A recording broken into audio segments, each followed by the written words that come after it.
Que falaremos sobre o que, Lara Brenner? Falaremos sobre aquecimento global. Então, será que... É babado. Será que existe? Será que não existe? Será que é uma farsa? Será que... Vamos descobrir hoje aqui a respeito de aquecimento global e, como não poderia ser diferente, trouxemos ele, Ricardo Felício, meteorologista, professor doutor em climatologia. Muito boa noite, Ricardo. Boa noite, muito obrigado pelo convite. Espero ajudar aqui a esclarecer algumas coisas. E trouxemos também Alexandre Costa, escritor. Muito obrigado pelo convite, é uma honra fazer parte aqui mais uma vez. Dessa vez com o grande Ricardo Felício, que a gente já fez uma live junto. E eu tô aqui de escada, podendo aproveitar o conhecimento. Isso, a gente vai vamos entrar nos meios aí que tem tudo a ver com você aqui, que a gente pode... Eu já preciso começar desmentindo o convidado. Por favor. Porque eu sou aluna dele, inclusive, no curso sobre globalismo e nova ordem mundial, que há, inclusive, dentro da própria plataforma da Brasil Paralelo. E que será que tem a ver com o aquecimento global? Fica o questionamento. Com essa agenda verde aí, vamos ver no decorrer do programa. Então eu quero já começar... Só para botar todo mundo na mesma página, todo o pessoal que tá de casa assistindo, você que tá em casa, já deixa o seu like, já compartilha com o pessoal, você já viu que o assunto hoje vai pegar fogo aqui, literalmente, não literalmente, né, mas vai pegar fogo aí. Figurativamente.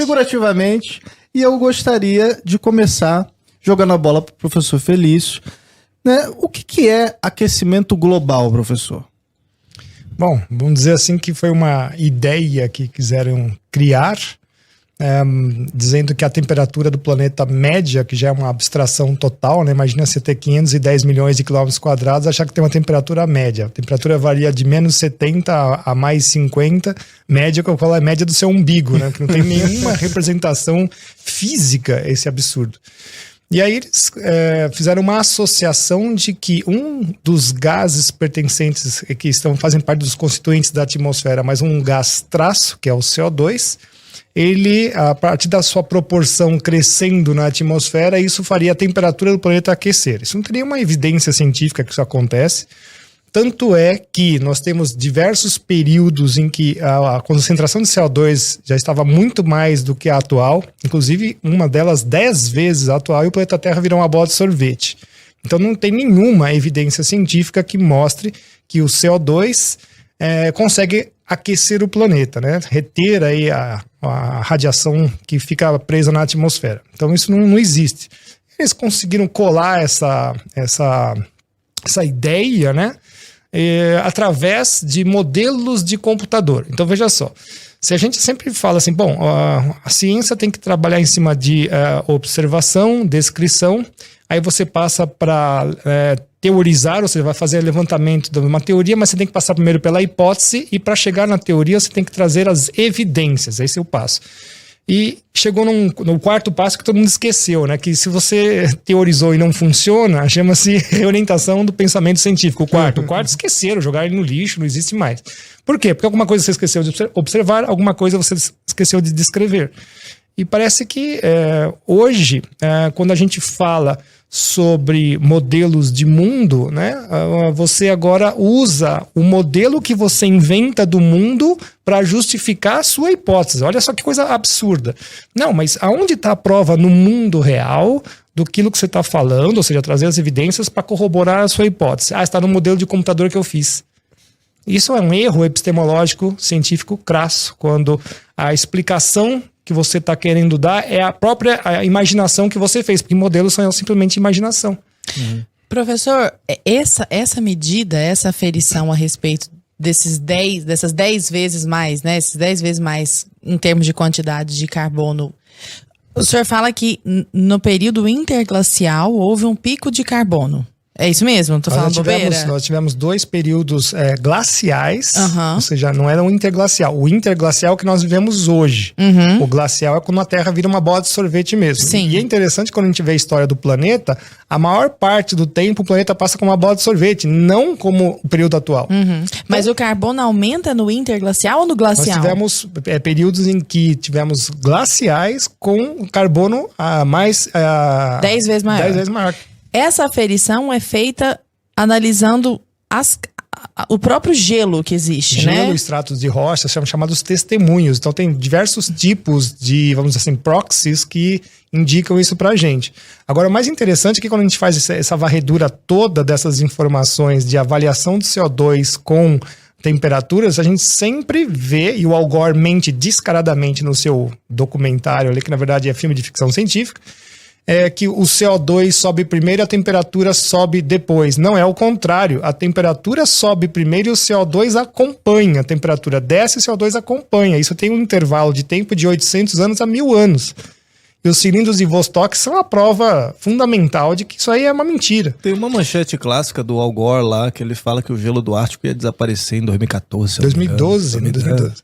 Mas se eu, por exemplo, hoje eu quiser ter acesso a isso, eu quero ver esse estudo. Onde que eu posso ver isso, assim, dessas quantidades de carbono dentro do gelo? É como assim? Você tá falando... Eu tô falando assim, eu cidadã comum. Então eu tô aqui fazendo minha pesquisa, quero entender melhor essa questão do aquecimento global, se há ou não. Quais são os registros científicos dos quais eu preciso ir atrás para poder ver esse aumento? Quais as fontes, né? Quais as fontes, exatamente. Você tem instituições que trabalham com criosfera que tem isso registrado. Então tem que procurar alguma, tipo o Instituto Scott, que é um deles que tem, né? Mas assim, muitos trabalhos científicos que trabalham com a parte de testemunhos de gelo, mais antigos, não dos últimos 50 anos, os mais profundos, indicam isso com muita clareza. O próprio IPCC coloca isso no seu quarto relatório, que a gente fala assim, até o quarto relatório de 2005, 2007, ainda tinha alguma, vamos dizer assim, ainda tinha algum pudor. A partir dali virou uma porcaria, uma piada, tanto é que saiu em 2007, 2008 até 2010, o IPCC, que é o painel do clima, teve uma debandada. Os caras falaram, não, vocês estão mentindo descaradamente nos relatórios, né? Vocês estão omitindo as informações, então... Agora, se tem essa galera que tá mentindo, que tá omitindo, né? E pela sua resposta, o que deu para perceber é que não existe, então, um aquecimento global. Não sei se eu me fiz, se foi exatamente isso que você respondeu, assim. Então, não existe o aquecimento global nesse sentido. Assim, vamos pegar os últimos 10 mil anos. As temperaturas baixaram. E aí chegou agora, eles criaram essa ideia de aquecimento global, saindo aí do ano de 1880, que é onde o IPCC faz uma referência de temperatura para atualmente. Mas peraí, mas 1880 nós estávamos no mínimo dos mínimos solares.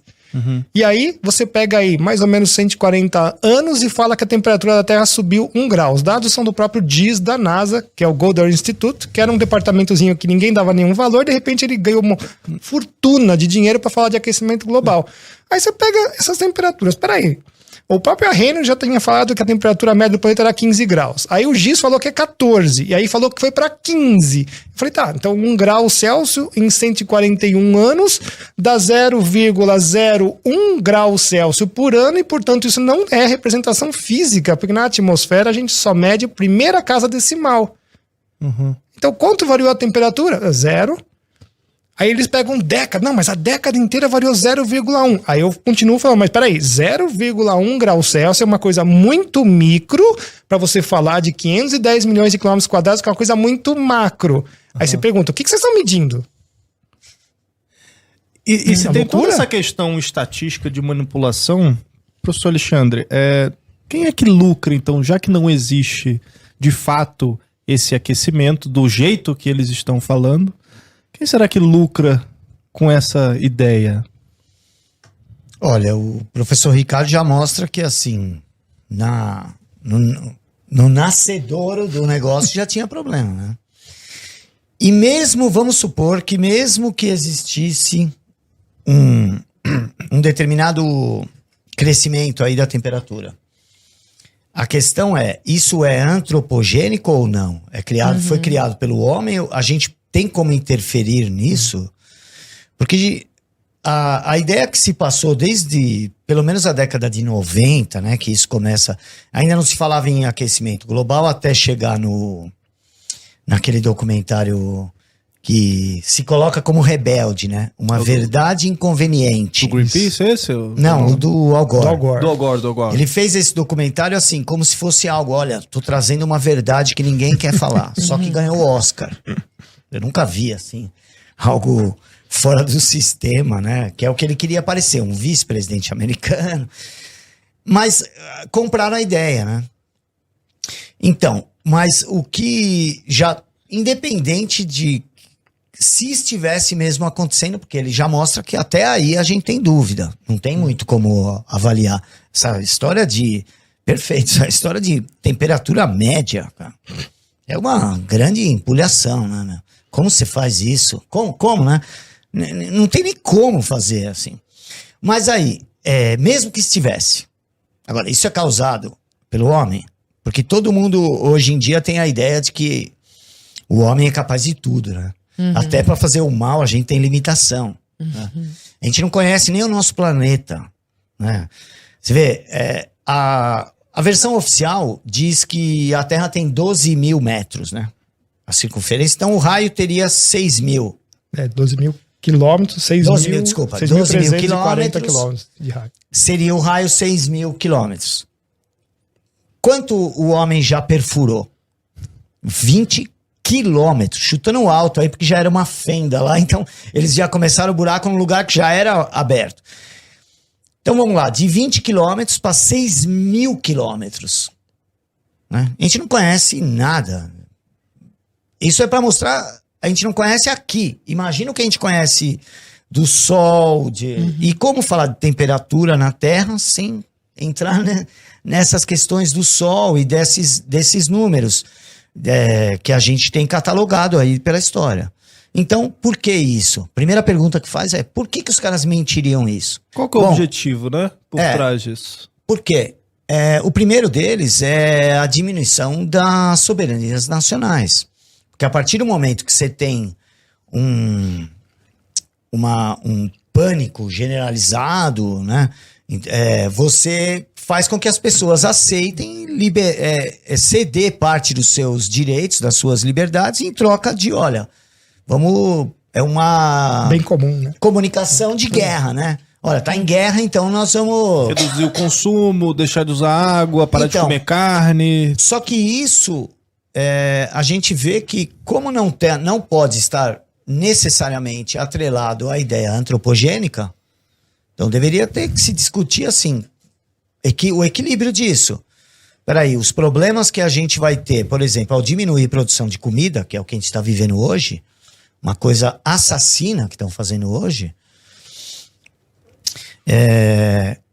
que de sobrepor as orientações para a preservação do clima à produção de alimento, meu.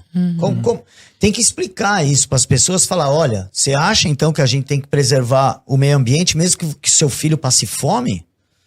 Entendeu? E sendo que, quando você vai pesquisar, você fala que não... Você vê que, além de tudo, é uma empolhação, porque não vai preservar nada, não tem nada a ver com isso, porque tem um objetivo muito claro, que é geopolítico. Né? Algo tem uma causa só, né? Aquela coisa aristotélica de ter causa formal, causa original, causa material, né? Pelo menos 4. Final. E causa final. Então, você vai ver que você vai encontrar uma causa de todo esse processo. A primeira, a material, a mais simples, que é ganhar dinheiro. Por quê? Tem um monte de gente... Indústria vegana, indústria não sei o quê... Não, por exemplo, uma coisa que o Dom Bertrand explica muito bem, acho que inclusive até aqui no Brasil Paralelo ele já falou sobre isso. O Brasil alimenta 1,5 bilhão de pessoas com a legislação mais restritiva que existe no agronegócio. Nenhum país da Europa segue as restrições no mesmo patamar que a nossa. Nenhum.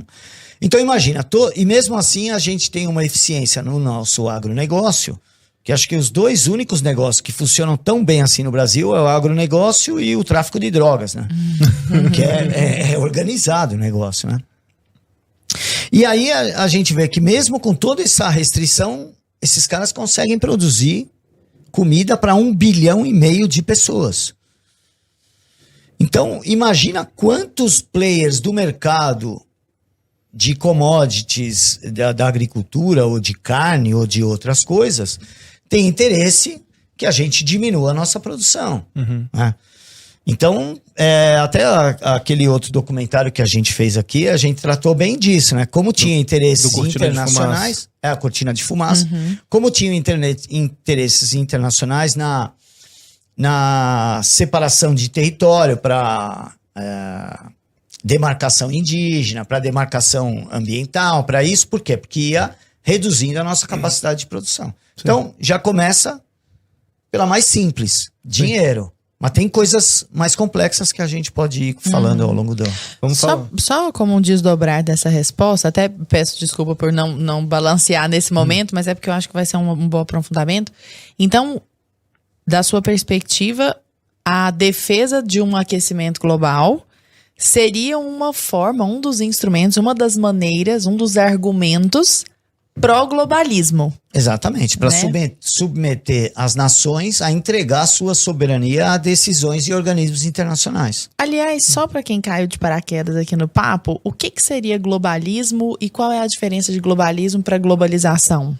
Bom, eu entendo o globalismo como um fenômeno eminentemente político, enquanto que a globalização é um fenômeno econômico. Né?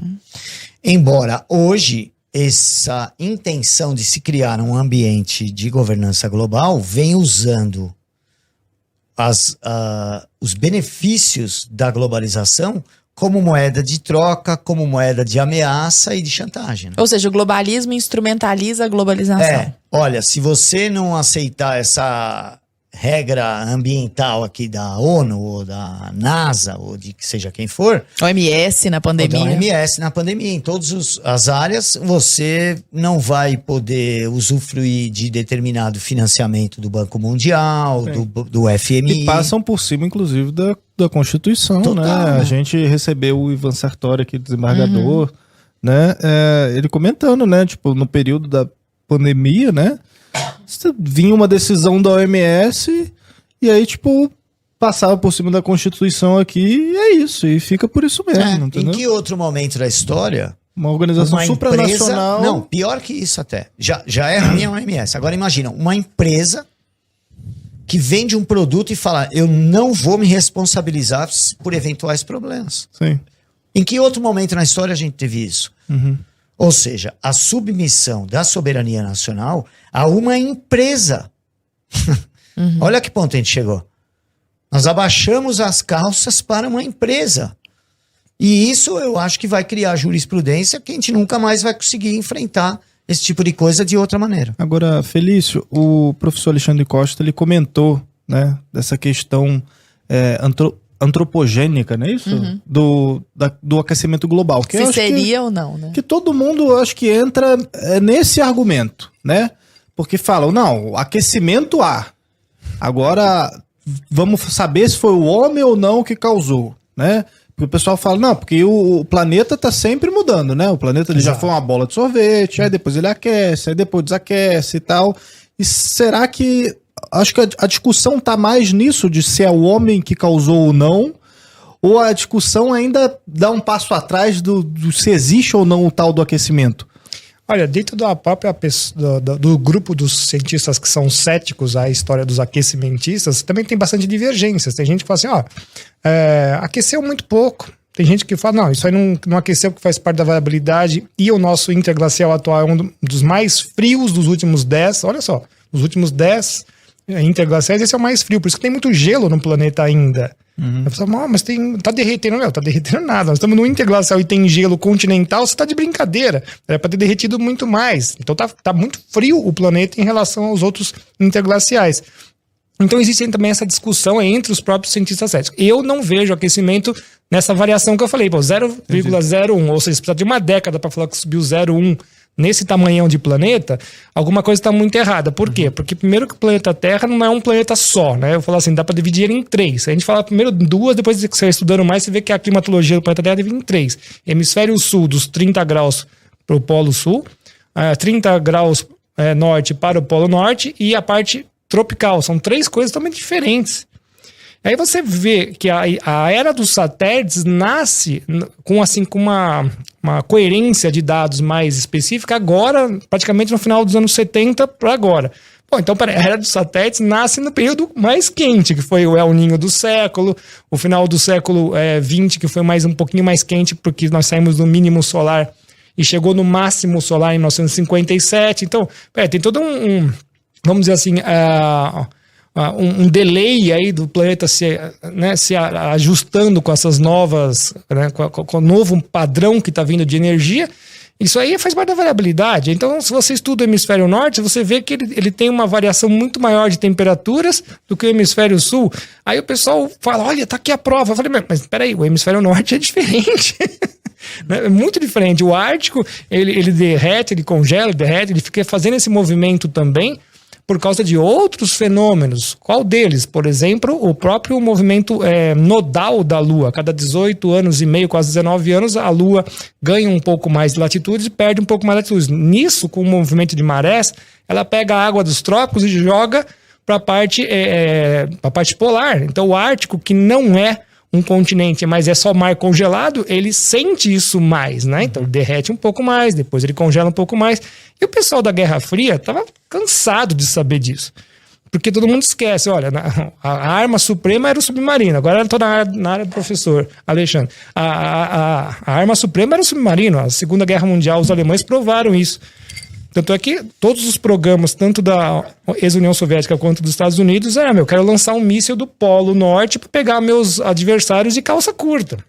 O ataque dá mais ou menos acho que 8 minutos e 30 para chegar um míssil em cima do continente, do território inimigo. Então eles conheciam tudo que você pode imaginar do Ártico, onde é que abriam as políneas, que são as aberturas do gelo. Enfim, eles estudaram muito isso, esses dados eles guardaram as 7 chaves, porque cada um tinha o seu banco de dados próprio. Tanto é que hoje a China e a Rússia continuam aí disputando essa parte aí do Polo Norte, porque quanto mais abrir aquilo lá para eles, melhor. Eles têm uma rota alternativa, inclusive, falou na globalização e tudo mais, para eles é ótimo. Tem uma alternativa para levar produtos para a Europa e tudo mais. Então, veja só, eles sempre estiveram olhando muito bem isso. Nós temos os rebocadores nucleares também que foram colocados. Então, essa discussão se existe uma temperatura que aumentou de fato. Bom, você vê também recordes, temperaturas extremamente baixas. Às vezes você vê geleiras que estão crescendo ao invés de estar diminuindo. Então, isso é muito vago. Então, você tem que falar que a análise climática tem que ser feita de forma regional. Não existe um clima global. Sim, algo muito menor, por exemplo, eu fico às vezes vendo, sei lá, saiu na TV, no jornal, o dia mais frio do ano em décadas. Aí tu fica, caramba, sabe? Tipo, já aconteceu antes, né? Agora, sei lá, São Paulo, ano passado ali, já foi a semana mais fria do ano e não sei quantos anos já passaram, entendeu? Sabe uma coisa que eu já reparei? Que agora quando eles estão falando de calor, eles falam assim, este é o dia mais frio desde 2021. Fica parecendo... desculpa, calor. Quando é calor. Que é pra mostrar o calor. Desculpa, errei. É o dia mais quente desde... Aí dá aquela impressão que o cara vai vir com o século passado. Né? Desde 2021. Aí você fala, cara... Então, será que então tá de boa, né? Não é porque desde 2021 a gente não estava na mesma estação. Né? E é uma desde coisa... semana passada, hoje é o dia mais quente desde hoje de manhã, sabe? Porque é pra ideia de ir martelando no nosso imaginário. Que tá esquentando. Porque a gente toma decisões, a gente imagina as coisas, tudo com base muito mais no que você assimilou sem prestar atenção do que aquilo que você racionaliza, né? Então, às vezes você toma uma decisão e a gente acaba falando, eu percebo, eu acompanho o seu trabalho há 10 anos, então eu não tenho como acreditar em aquecimento global, entendeu? Quem vê uma aula dele nunca mais acredita em aquecimento global. Mas eu ainda, de vez em quando, acho que de tanto que a gente é martelado, eu fico com essa do antropogênico. Não é? A gente fala, então vai ver que tá tendo carro mesmo. pra caramba, mas aí ele vem jatinho. E mostra e fala, é 0,1. Fala, cara, não existe nem o e não as antropogênico. Vacas, e as vacas? Mas uma coisa engraçada é que, assim, tudo circula em cima do CO2. Então você fala assim, mas por que tem que ser em cima do CO2? O CO2 é produzido por todas as atividades no planeta, de vida. Então, isso a gente vai chegar depois, mais pro final da conversa, numa outra esfera, né? Então, nós estamos só na parte científica, que é o primeiro andar, e a segunda esfera é a geopolítica. O professor Alessandro manja bastante aí, mas vamos dar a terceira daqui a pouco. O malthusianismo. Não, mas isso tá lá embaixo. Tá no subsolo. É daí que começa a parte... Pois é. A aí você fala assim, para o o inferno. CO2, você vai a tudo é CO2, inclusive chegar numa coisa mais absurda que é fazer CO2 equivalente. Como assim? Não, sei lá, você usa tal coisa, aí você faz o cálculo de quanto aquilo tem de radiação para absorver na atmosfera e você faz o CO2 equivalente. Então virou um enorme mercado, né? É só isso, é só um enorme mercado, tanto é que não tem o menor sentido o protocolo de Kyoto, né? Você não produz, mas eu produzo a tua parte. Eu poluo por você e você me fala. Já fala que CO2 é poluente, esse né? Olha a negócio loucura. do CO2 tem, você vê, companhias aéreas, um monte de coisa assim, isso aqui economizou tantos de CO2, de emissão de não sei o que de CO2. Não, primeiro que é tudo tirado da cartola, né? Vamos lá, mas peraí, o CO2 é a molécula principal da vida, porque ninguém aqui vai pro sol comer, certo? Você vai lá, estou comendo. Não, você vai, no mínimo você tem que ter uma planta para poder fazer toda a cadeia alimentar, né? Então começa por aí. É quando você tira o CO2 da atmosfera, que é uma taxa de 400 partes por milhão, nem isso, é 380, né? Eles jogam 400 para, fazer de conta que eles estão certos, não é? 380 partes por milhão, 330, 360, 380. Isso é ridículo, não tem CO2 na atmosfera. Vamos falar sério, não tem CO2 na atmosfera. E nós tivemos um período muito recente na história do planeta que chegou a 260, 270. As plantas C3 iriam deixar de existir, elas iam morrer. Porque a concentração de CO2 é tão baixa na atmosfera que elas iam morrer, não tem como comer. Simplesmente. Então eu sou a favor, tomara que chegue 500, 550. Por quê? Porque agora que a era dos satélites faz medição de temperatura, faz um monte de coisa, mas também faz medição de folhagem. E várias pesquisas, principalmente inclusive noruegueses, né? Engraçado, né? Eles mostram que o planeta ficou verde nos últimos 40 anos. Então, essa coisinha de nada de CO2, se é que cresceu de 330 para 380, que é mais ou menos o que a gente aceita, isso ajudou as plantas, e não só a vegetação natural, mas como também a agricultura. E até a assimilação dos fertilizantes. Exatamente. Isso chama-se fertilização por carbono. E existem N pesquisas, inclusive aqui no Brasil, a última saiu em 2013, projeto FACE, que é o Free Air Enrichment for CO2. Então, joga CO2 assim, na planta, na atmosfera livre. Deixa só o CO2 passar, as plantas começam a crescer mais. Falei assim, tá mais que provado, cara, você não tem mais essa conversa. Inclusive a própria estufa é pra isso, né?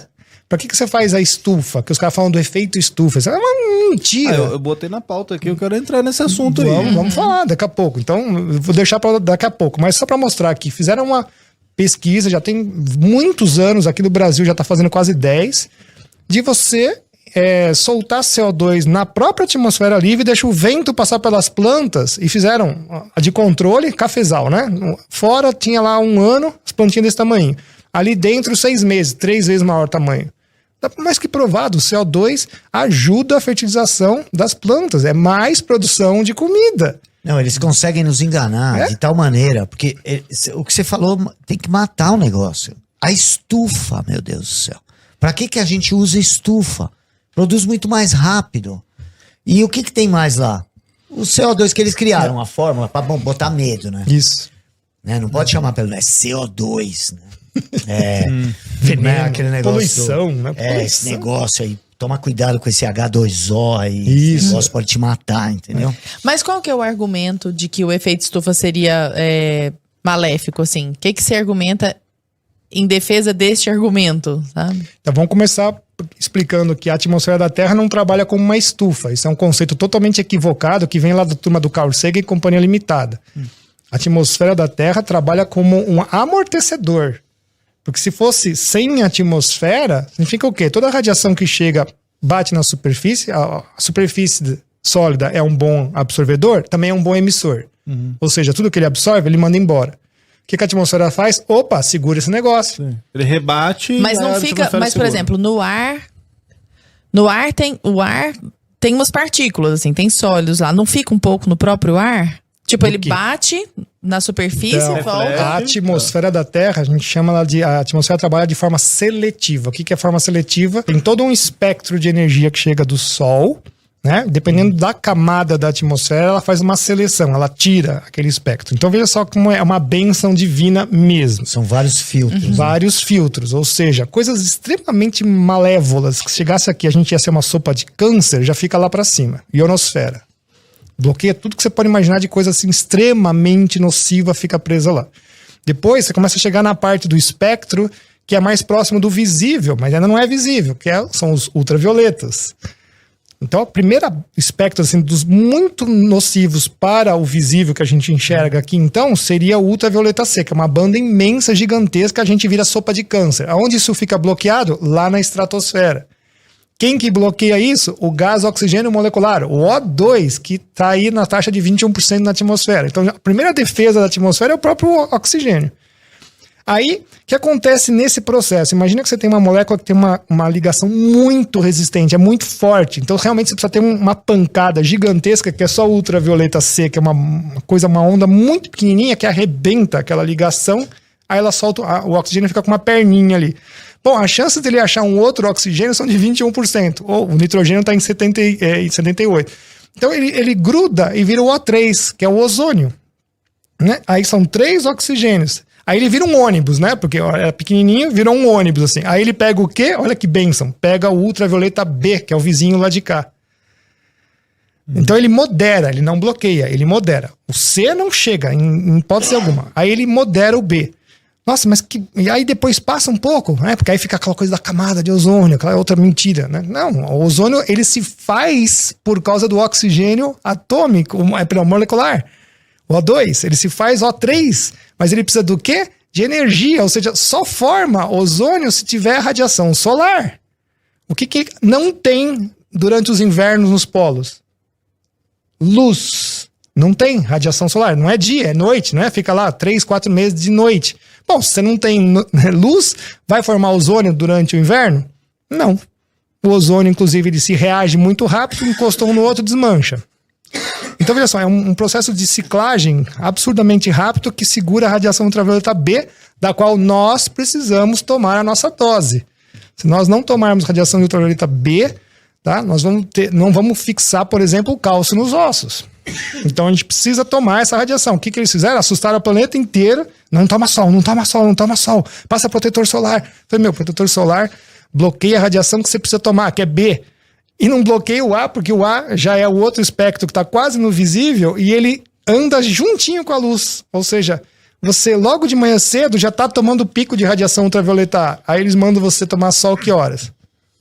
De manhã cedo, final da tarde. Sim. Então você fica tomando uma dose cavalar de radiação de ultravioleta A, que não te faz nenhum benefício a não ser envelhecer sua pele.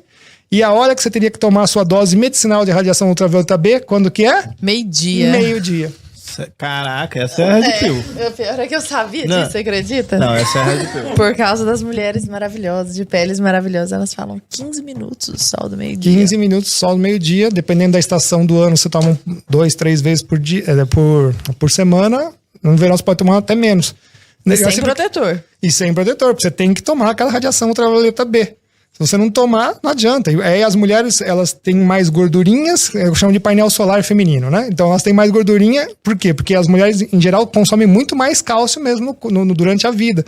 Aí você vê, poxa, mas então elas têm mais gordurinhas nos lugares onde toma mais sol, que é justamente para fazer essa equivalência. É louco, né? Porque a máquina humana, ela tá muito bem familiarizada com o ambiente que ela está, né? E tudo isso aí é uma benesse, e os caras foram pegando ponto a ponto as coisas para destruir tudo da gente. Ah, mas e o tal do buraco que eles falam? Porque... Da camada de ozônio. Porque você tá falando do ozônio, beleza. Eles falam como se fosse realmente uma camada de uma cebola, assim, como se fosse uma redoma mesmo. Eu chamo de preservativo planetário. É um absurdo. E aí é como se, sei lá, tivesse um buraco no meio dessa redoma ali. E aí você não pode consumir carne, não pode, andar de carro. Tem que usar pronome neutro. Todas essas coisas pra ir fechando. Desodorante. Pra ir fechando o buraco. Desodorante que é isso? de... Como é que chama? De onde é que veio o buraco aí? Nada de buraco, né? Isso é uma história bem interessante. Até eu escrevi um livro chamado Geopolítica do Ozônio, que, na verdade, eles descobriram que existia a anomalia do ozônio no Ártico, né? É no Ártico que tem isso aí. Porque fica de noite e não consegue formar o ozônio. Não tem muito mais continente nas altas latitudes. Então, lá na Noruega, em Tromsø, eles já estavam pesquisando isso nos anos 30. Eles falaram, nossa, olha, o ozônio desaparece. Na hora que sai do inverno para a primavera, não tem ozônio, não tem luz, não vai ter mesmo, né? Ok?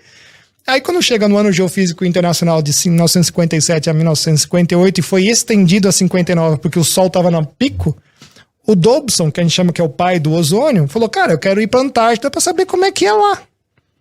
E quando ele chega lá, ele toma um bruta de um susto, porque quando ele vai medir, não tem nada de ozônio. Tem dias que não tem ozônio, ó, não tem, zero. Ou dá 200, dá 100, quase zero, some. Aí ele falou, nossa, a Antártida tem anomalias muito maiores do que o Ártico. E não tem nenhuma chaminé lá. E não tem nenhuma chaminé. Não tem, nenhum jatinho, nenhuma vaca, nenhum carro. Nós estamos falando dos anos 50. Imagina assim, o gás da geladeira em 1950. É ridículo. E ele escreve na Applied Optics falando assim, olha, as anomalias na Antártida são muito maiores que as do Ártico e são totalmente naturais. Elas saem do inverno para a primavera, elas estão muito, muito baixas, depois sobe. Porque ninguém fala no verão como é que tá lá na Antártida do ozônio. Então, 500 unidades dobro, a média é 300. 500 é quase o dobro. Mas aí eles não falam, olha. Aí todo ano, o inverno é igual. O inverno é igual outro ano. Então, quer dizer, a anomalia do ozônio de ano para ano também, ou é maior ou é menor, isso faz parte da variabilidade também. De onde surgiu o argumento do buraco? Também tem a ver com essa questão globalista, de agenda? Tem sim, porque o primeiro painel político-científico é o IOTP. Foi antes de aquecimento global? Foi 1987. Foi antes do aquecimento global, da ideia do planeta aquecendo. Ele vai me confirmar, o Ricardo pode confirmar, mas acho que até onde eu vi assim, isso começa a ser muito falado após a Eco 92, né? Mas vem antes os painéis. Não, vem antes, já desde o... Acho que aquele relatório Go Brewald, né? É o Brundtland. É 87. Que era da Noruega, né? Isso. Go Brundtland. Esse é de 87, isso. Aí tem um anterior que foram as conferências de Estocolmo, é isso? E tem o Clube de Roma também, né? 72 Roma nasce ali. O limite do ele crescimento. Entra ali, isso, entra ali. Eu acho que até seria legal bem malthusiano, né? A ideia eu acho que tudo que a gente vê de ambientalismo radical, do ponto que eu vejo, né? Que é o ponto mais geopolítico, eu consigo rastrear perfeitamente até ali o primeiro relatório do Clube de Roma. Foi feito por 3 cientistas lá do MIT, né? A Dani Mipo, é isso? Acho que era o nome dela. Mas o marido dela e mais eles lançaram um documento chamado, que era baseado nessas, que foi a pauta das conferências de Estocolmo, né? Onde cria-se a ideia de sustentável. Isso. Todo esse conceito de sustentável, que já extrapolou há muito tempo a questão do meio ambiente, e é aí que entra na questão de segurança alimentar, mudança comportamental, né? Porque é a ideia de você submeter o seu direito individual ao suposto benefício coletivo. Futuro, meio subjetivo, que nunca ninguém consegue detalhar. Então, é importante a gente entender que isso não surgiu do nada, entendeu? Você vai ver que lá no relatório Limites do Crescimento já está mais ou menos dada a ideia do que vai se desenvolver. Já tem um passo a passo ali. E ali já está um rascunho de que isso vai ser uma ferramenta de transformação social. Se fala muito em engenharia social, né, mas acho que poucos itens foram tão usados para engenharia social, né, no sentido de construir uma sociedade, como o pânico de um inimigo externo a todos, né? Toda ditadura tem um inimigo externo. Sempre tem que ter. Que une as pessoas. Então, a gente vai ver que todo líder megalomaníaco, ele mira um inimigo externo. Agora, como eles querem um ambiente de governança global que permita depois, num futuro, vir uma autoridade global de fato, tem que ser um inimigo de todos. Isso começa a ser discutido em algo que tem gente que hoje desmente, fala que não existiu, mas engraçado é que tudo que estava lá aconteceu, né? Que foi o relatório Iron Mountain, que eles começam a falar assim, ó, a gente precisa de um inimigo externo. Mas qual seria o inimigo externo a todos, se a gente está falando em plano global? Só tem duas opções, alienígenas e o meu próprio meio ambiente. E se você notar, desde então, ali dos anos 60, esses dois elementos vão sendo inseridos na nossa cultura de forma a gente acreditar na possibilidade de um inimigo externo, uma invasão extraterrestre. Parece brincadeira, mas tem departamentos em governos de quase todos os países tratando disso. Como enfrentar uma invasão alienígena, um monte de cargo de burocrata, um monte de dinheiro sendo gasto com isso. E por outro lado, eles viram um que é mais fácil de comprar a ideia, que é o meio ambiente. Pega lá o Al Gore, filma caindo as geleiras lá da Patagônia. Meu, aquilo acontece todo ano, é ponto turístico. Mas as pessoas viram aquilo e falam, meu Deus do céu, tá acabando a Antártida, vai derreter tudo. Professor, eles quem? Quando o senhor fala assim, eles quem? Existem pessoas interessadas, vamos para deixar bem genérico, pessoas interessadas em criar um ambiente de governança global inicialmente. Quem são essas pessoas? Pessoas que criaram organismos nesse sentido. Lá em 1919, nasce a Liga das Nações, por exemplo. A Liga das Nações vai ser o primeiro organismo eminentemente global, né, que acontece logo depois da Primeira Guerra, e vai dar origem ao que virou a ONU. Então, por exemplo, a OMS já surge ali, como Secretaria Mundial de Saúde, ainda era uma secretaria. A ideia de controlar a agricultura, que na época não falava em meio ambiente, mas era o controle sobre... seria a preocupação de envenenar meio ambiente. Era isso que se pensava na época. Mas já nasce ali. Então a gente vai ver aqueles que criam think tanks como Chatham House na Inglaterra, CFR nos Estados Unidos. O CFR vai dar origem até mesmo ao Clube de Roma. E o Clube de Roma vai criar essa ideia de sustentabilidade. Então não há como negar que aquelas pessoas envolvidas na criação desses organismos querem esse ambiente de governança global. É tipo um Gengis Khan, um Napoleão Bonaparte do mundo, assim, um negócio meio megalomaníaco. A ideia de um governo global é antiga, né? Existe desde o Primeiro Império, né? O Sargão lá os acadianos, quando ele governou ali toda a Mesopotâmia, a ideia dele era governar o mundo conhecido. Mas só que não tinha logística, agora não tem tinha instrumento, ferramenta, né? Isso, esses planos devidamente documentados, ok? Isso tudo tem documento, nos meus livros, se a pessoa não precisa acreditar em mim, tá tudo lá, documentado. Eles nem escondem isso, porque a ideia não é ser secreto, é ser discreto, né? Porque já tiveram problemas com o segredo, então a descrição é melhor, porque não chama atenção e compra consciências de maneira mais fácil. Então a gente vai ver lá que desde pelo menos o século XVIII existem documentações assim da criação de uma república universal, né? Só que isso não é de uma hora para outra, tem todo um desenvolvimento. Você tinha que destruir as monarquias primeiro para implantar. Então você vê que já tem influência desde a Reforma, o Renascimento, o surgimento das casas bancárias que vão garantir um certo controle de recursos. Então tem uma série de etapas até o começo do século XX, onde surgem as ferramentas próprias, assim, os think tanks, as fundações, os organismos multilaterais como a Liga das Nações.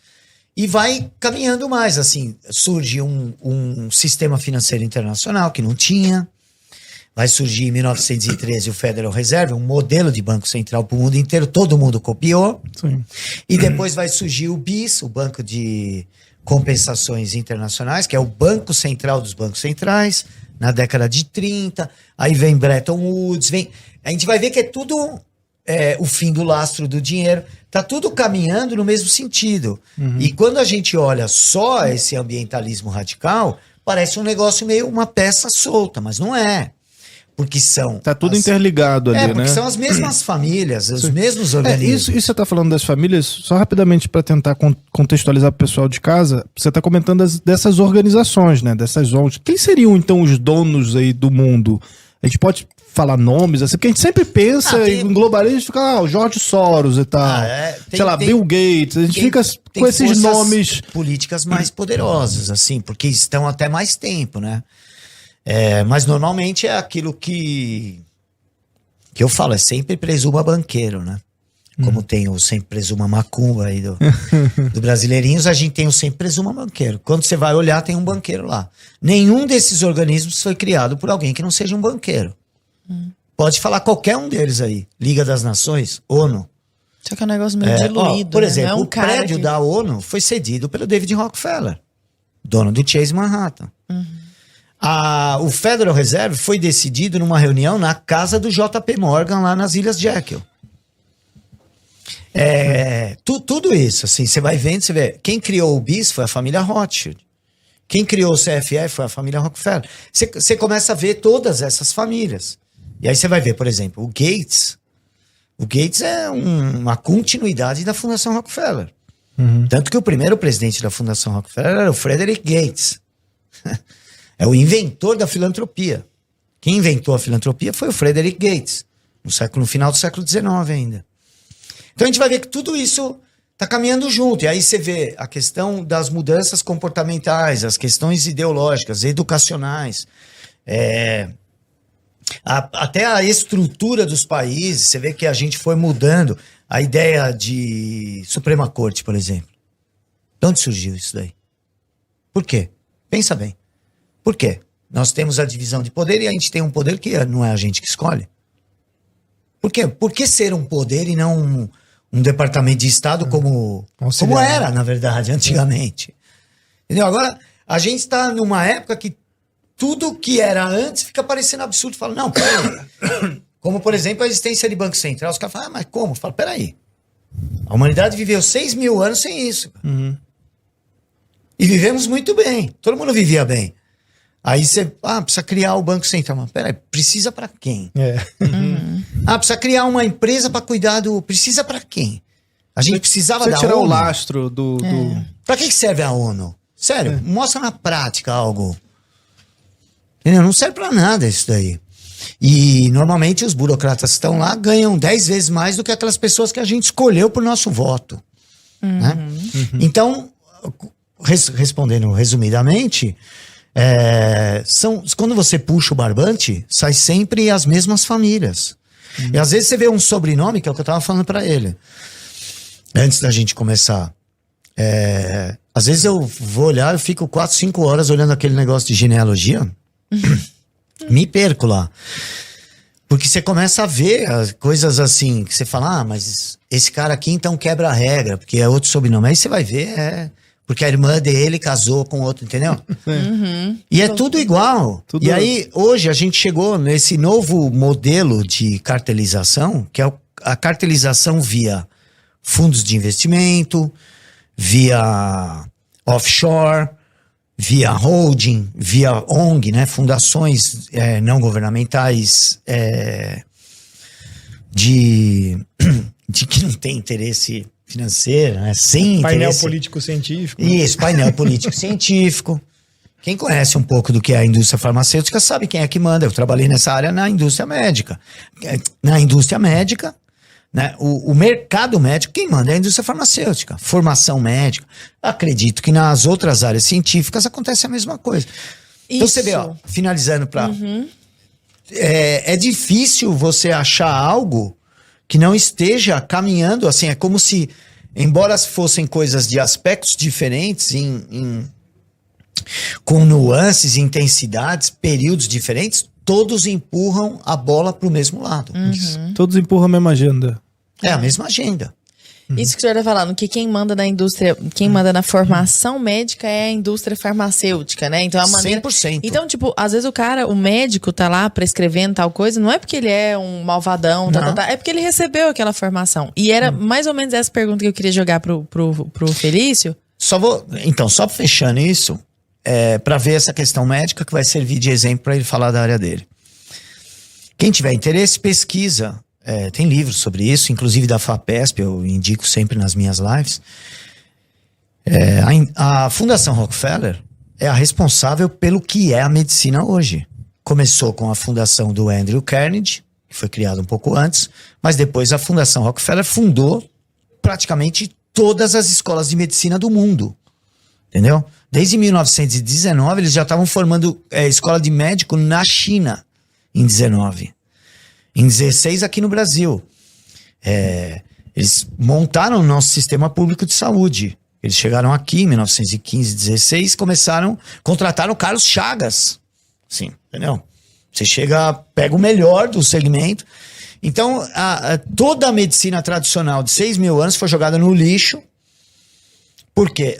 Os Rockefeller, por causa de uma crise lá de cartel, eles foram obrigados a vender a Standard Oil, e com esse dinheiro eles entraram na indústria farmacêutica que estava nascendo naquela época. Então até hoje quem controla isso são eles. Só que hoje está escondido nesses fundos de investimento como BlackRock, Vanguard, SSGA, JP Morgan Chase. Então, enfim, indico a todos, assim, puxa o barbante e sempre presuma banqueiro, que vai sair um deles ali. Uhum. Então, partindo desse mesmo tipo de estrutura, né, de que existe uma indústria e essa indústria forma... Porque aí a gente percebe, então, porque a coisa vai perdendo um pouco do tom conspiracionista quando a gente vai percebendo que existem muitas pessoas que corroboram com a engrenagem, né, corroboram a engrenagem, na verdade, mas sem saber ali, né? Elas estão girando a engrenagem sem saber. Eu gostaria de saber da sua parte. Fazem a manutenção, né? Nem corroboram com, que corroborar não pede preposição, é um verbo transitivo direto. Já fico questionando. Fica a dica aí já. Mas dentro do corpo científico, Felício, você acha que acontece a mesma coisa? Porque o que acontece? A gente hoje, até o Alexandre fala muito disso, né? Dessa deificação, dessa santificação da ciência. Acho até interessante daqui a pouco voltar com relação a esse assunto. Mas eu acho que existem, e se eu estiver falando bobeira, me corrija, muitos pesquisadores que se creem realmente muito sérios ali. O cara não tá a favor de A, B, X, Y. São bem intencionados também. Muito bem intencionados, honestos, sei lá, eventualmente até cristãos, sei lá. E a pessoa acaba corroborando esse discurso. Você acha que essa pessoa entrou na engrenagem como um fantoche, assim, sem saber do que se trata, quando nós falamos da questão do aquecimento global? Bom, de boa intenção, o inferno tá cheio, né, que a gente fala. Primeiramente, para receber financiamento público para fazer a pesquisa, ele já tem que falar a linguagem. Então, não sei se é muito isento, sabe? Então, tipo, eu já vi algumas coisas assim do tipo, a temperatura vai subir 0,5 grau no planeta, e aí então essas espécies de pássaros vão poder chegar até a altitude tal. Eu falei, nossa, cara, que conclusão sensacional de pesquisa. Mas rendeu lá uma linha no currículo que falou sobre aquecimento global, faz parte da patota e segue o bonde. Então, assim, eu fico muito preocupado com isso, se de fato não sabem ou se fingem não saber. Porque na minha visão, os cientistas são a classe mais covarde que eu conheci na minha vida. Muito, são pouquíssimos. Acho que é uma fração insignificante de pessoas que falam contra. E quanto morreu de cientista nos últimos 3 anos? O professor Alexandre deve estar sabendo. O que morreu de cientista nos últimos 3 anos é assustador, né? Morreu? Morrido. Tipo... Morridos. Assim, misteriosamente. Montagnier, Wong. Se eu fosse o Robert Malone, eu estaria com medo. E muitos, né? Isso só de uma área, né? Mas são de monstros. Nós estamos falando só de médico, hein? Imagina na área dele, que envolve bilhões de investimento em... Imagina madeireira, mineradora, meu...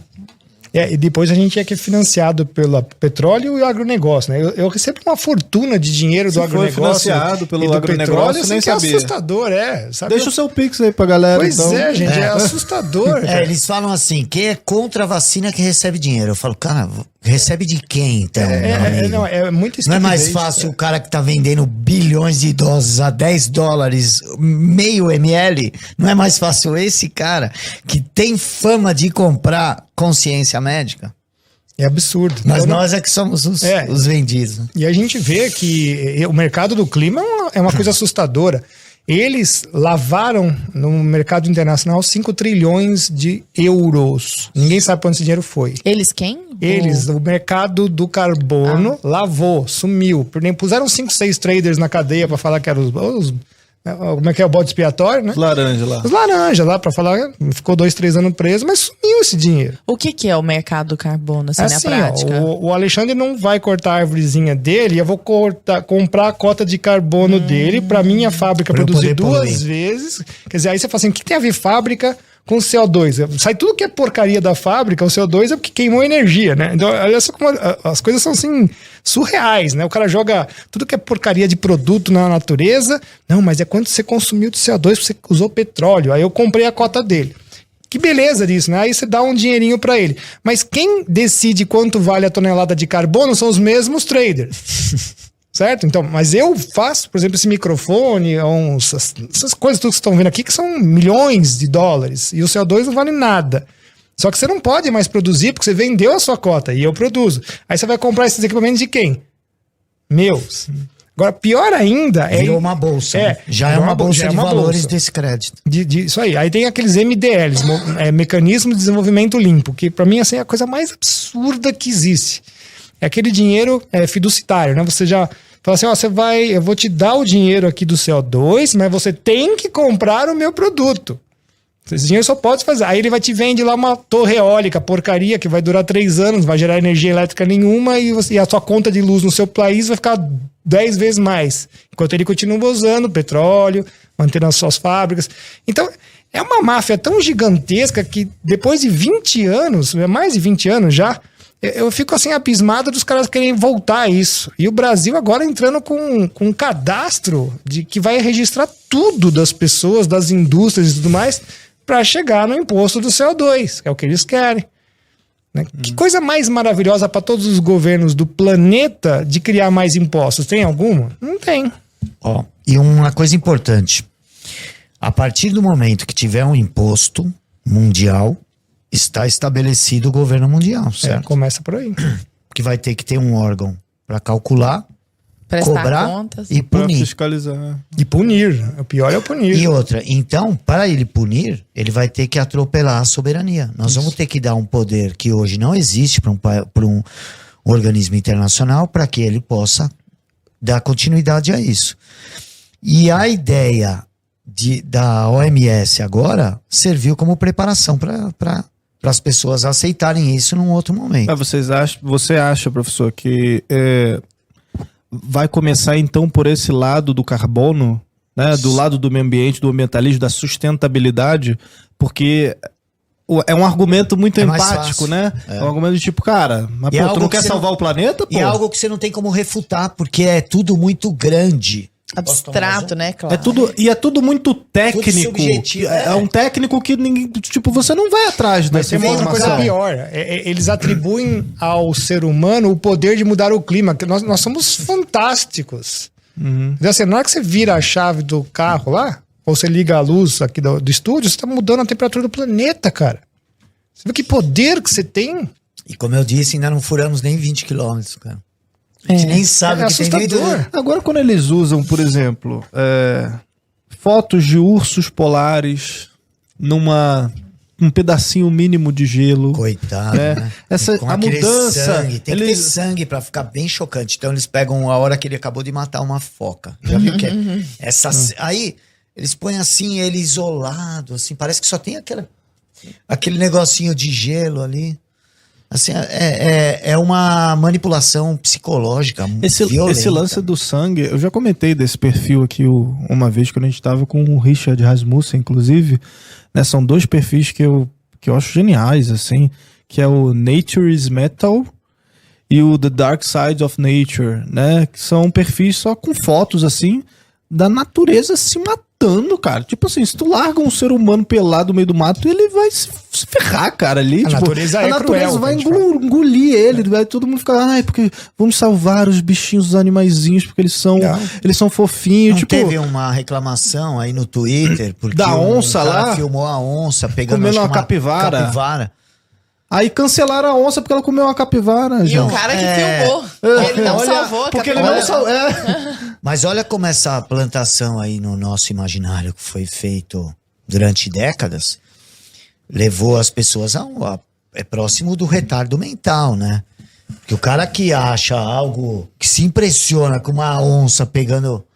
Fala assim, você acha que ela almoça onde, meu? No restaurante, né? É rio. A gente vê uma desconexão com a realidade e ultimamente, eu acho que eu ando me preocupando bastante com isso, porque eu acho que eles estão conseguindo o pior que poderia acontecer em todos os sentidos, que é a substituição do que é objetivo pelo subjetivo.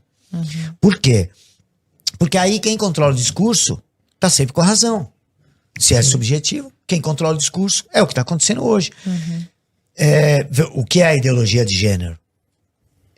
É o império do subjetivismo. Eu estou me sentindo um microfone, eu sou um microfone. Né? E aí, isso, como a gente pode fazer essa transposição para a área do clima? Porque, olha o que ele falou. Não tem como. Imagina como você vai discutir, o cara fala, tem a média. Mas como você vai fazer? Como você vai desmentir esse cara? Né? É a mentira sem falseabilidade. Eles põem uma teoria sem falseabilidade. Não tem como você. É que nem essa ideia de, nós estamos aqui há 15 bilhões de anos. Tá. E aí? Como? Meu, é tudo chute. É tudo chute. O cara, o Al Gore, daqui 600 anos, vai estar não sei quantos centímetros. Vai chutar lá no inferno, né, cara? Você não consegue... A meteorologia não consegue adivinhar o que vai acontecer daqui a um mês, cara. Você pode estimar, lógico, porque é um acúmulo de conhecimentos, de relatórios. Quantos relatórios você já viu na sua vida? Pra você ver, acumulou A tendência é... A tendência é essa, igual você desenha um gráfico. Mas daí a falar, não, olha... Em 1985, o cara fala, em 2072, às 2h da tarde, vai estar... É chute, cara. Então, por exemplo, um argumento que se usa muito para se comprovar, teoricamente, o aquecimento global é que, teoricamente, de acordo com as previsões, a Terra tinha que estar esfriando a partir de 2010. Tipo, isso por si só já era um chute, assim. Não, e de onde ele tirou isso? Do manual do proprietário? Tava escrito lá, na Bíblia, tava assim, no ano isso tal. faz muito sentido. Tipo, cara, semana que vem a temperatura vai variar de 18 a 25 graus. De repente fazendo 13, Beleza, sabe? mas e o argumento lá do... As pessoas param... toda essa ideia... Desculpa, eu quero que ele fale sobre isso, que ele conhece. Mas é que eu fico indignado com essa coisa da idolatria da ciência. Isso é o nome certo. Okay? O cientificismo é uma idolatria da ciência. Virou uma religião. Porque Uma ciência religião. é acúmulo provisório. Né? É um acúmulo de conhecimento provisório. Então você não pode, a partir dela, para tomar a decisão... Dogmatizar, né? não pode tomar uma decisão que não pode ser revertida, como lei, né? E aí a gente vê que isso se alastrou para tudo. Veja, esse campo das pesquisas de mercado, pesquisa de opinião. O último Datafolha entrevistou 2.000 pessoas, é sempre mais ou menos 2.000, de 190 cidades. Você divide aí, vai dar 10, 15 pessoas por cidade. Vamos olhar o fato em si. Peraí, você conversou com 2.000 pessoas, dividido em 190 cidades, que dá mais ou menos umas 10, 15 pessoas por cidade, num país de 200 milhões de habitantes, de 5.000 municípios, e você dá a manchete assim, 73% dos brasileiros pensam assim. Isso é pura... Se o Datafolha quiser me processar, eu desafio a fazer usando o mesmo método, uma pesquisa, eu faço isso desde 2012, nunca nenhum instituto de pesquisa quis me refutar. Eu desafio ele a fazer isso na entrada de um estádio de futebol, Eu ponho 3 institutos de pesquisa. E a mesma pesquisa é feita na saída. E eu quero ver se ele consegue manter esses dados estáveis mesmo dessa forma. Por quê? Porque é vigarice. Nem o método funciona e muito menos a idoneidade dessas empresas. Pensa bem, dá para você saber como pensa uma cidade entrevistando 10, 20 pessoas? É isso que eles estão fazendo. E aí toda a ciência política desse país desgraçado passa um mês falando daquela porcaria daquela pesquisa. Até quem é contra se baseia naquela desgraça lá. Isso, pra mim, acho que eu até me extrapolei aqui, porque eu continuo achando. Isso é coisa de vigarista. Sim. É isso que eu penso. Total. E imagino o que deve acontecer nessas coisas mais complexas do clima. Mas o efeito psicológico é fortíssimo. terrível, O efeito psicológico é O fortíssimo. efeito de mostrar a foto do urso polar Aí eles lá põem- sozinho, numa capa da Uai, revista. o senhor mesmo tá falando como o senhor tem que se policiar pra não cair no conto Porque aí você vigário. fala, é mesmo, né? Tem aquecimento, não foi a gente que tá causando. É, mas tem. nossa, aí precisa ele se fala lembrar. assim, é 0,0. Agora, Felício, tá, beleza. Ó, eu tô fazendo o advogado do diabo Não, mesmo. o Você urso, já só falou para do... somente falar, o urso, o nome dele científico é urso maritimus. Ele é nadador, ele nada. Quando ele tá em cima do gelo, ele tá tomando sol, como todos os bichos polares. Então você vai na Antártida, que não tem urso polar, mas tem foca leopardo, foca lobo, pinguim. Eles ficam em cima daqueles blocos de gelo, que nós chamamos de growlers, justamente para tomar um sol e, segundo, para não ser comido, né? Sim, eles não vivem ali. Eles não vivem ali. Então, o urso polar, inclusive, ele pode ser atacado por orcas. Então também, quando ele não está nadando para caçar, ele vai ficar em cima do gelo, certo?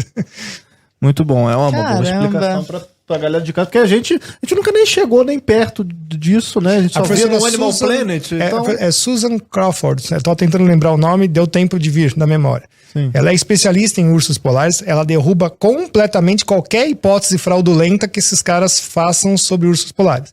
Tanto é que ela também é perseguida no trabalho dela, cortar o salário, tudo aí. É sempre assim, quando o cara não vai contra o negócio, narrativa. ele recebe financiamento do agronegócio do petróleo e pode cortar o salário. Vai ser por causa disso que é os caras. Mas eu quero entrar nesses Só um negócio- pesquisadores depois, a gente vai entrar neles. Só um bem Por rápido. favor. Porque uma coisa também fácil, como você está contratando os artigos científicos, é você contrata 10 e usa 2. Isso acontecia muito na medicina, ok? O laboratório pede, tem determinado princípio ativo, eu contratava os médicos, então eu sei como é. Ainda vou um dia escrever um livro sobre isso. Por favor. Contrata o médico tal para defender esse princípio ativo. Aí você chama 10 caras para escrever. Você escolhe 1 ou 2 para divulgar. Os outros você paga o cara e não divulga o artigo. E o cara ganha uma bela de uma grana, não vai reclamar. Entendeu? E aí a próxima vez, o que ele percebeu? Bom, eu não falei ali o que o cara queria, Vou falar mais, né? esse cara não vai me chamar. É assim que funciona. Essa é a realidade de uma editora médica. Trabalhei muitos anos nisso. Então eu sei, fiz mais de 600 materiais editoriais nessa área. Teve o próprio caso que o Thiago assim que Cortez funciona. comentou aqui com a gente, né? Lembra? Sim. De um grupo que fez uma pesquisa, fraudou uma pesquisa, tipo um gerador lá de Aconteceu na lero-lero. Amazonas aqui, né? Aí lançou, os caras publicaram, aí eles esperaram 3 dias, soltaram no jornal e falaram, aqui, ó. Aqui, vocês Não, peraí, publicaram vou explicar esse negócio direitinho. É porque ele falou, chama Imposturas Intelectuais, o livro que ele falou, tô louca pra ler. 2 pesquisadores esquerdistas, dos Estados Unidos, inclusive, americanos, queriam mostrar o tanto que a esquerda nos Estados Unidos, da qual eles faziam parte, tava burra. Aí eles... Eu que tô louca pra ler esse livro, eles falaram isso agora há pouco aqui. Aí eles escreveram um artigo, tipo, totalmente lero-lero, tipo assim... As posturas humanísticas americanas dos últimos séculos propagam a bestialidade fundada na... Sabe assim, um monte de palavras abstratas que não significam nada junto, assim, sabe? E mandaram pra maior revista, pra maior publicação, tá lá, no Imposturas Intelectuais. Pra maior revista científica. Até o Lancet caiu nessa já. Pois é, que Até o loucura! E a revista aprovou e publicou. E o artigo reverberou, ganhou, nossa, que lindo. Eu tô pensando que 95% das teses de mestrado, doutorado, TCC devem ser mais ou menos nessa mesma onda, sabe? E eles mesmos denunciaram isso depois, falando, cara, olha o que vocês estão falando, né? Diga. Eu fui coordenador editorial de 12 revistas médicas. Assim. Quem paga a revista médica? A associação, tirando uma ou outra das sociedades médicas aí que tem uma estrutura melhor, como a de cardiologia, psiquiatria, mas a maioria não tem dinheiro para produzir sua própria revista, que é um negócio caro. Principalmente a logística, né? Para você fazer. Você tem lá, sei lá, 5 mil médicos de determinada especialidade, você vai mandar para todos. Então, toda essa logística da revista é muito caro hoje em dia, correio, né? Então, a própria produção científica, a revisão. Então, quem paga isso aí?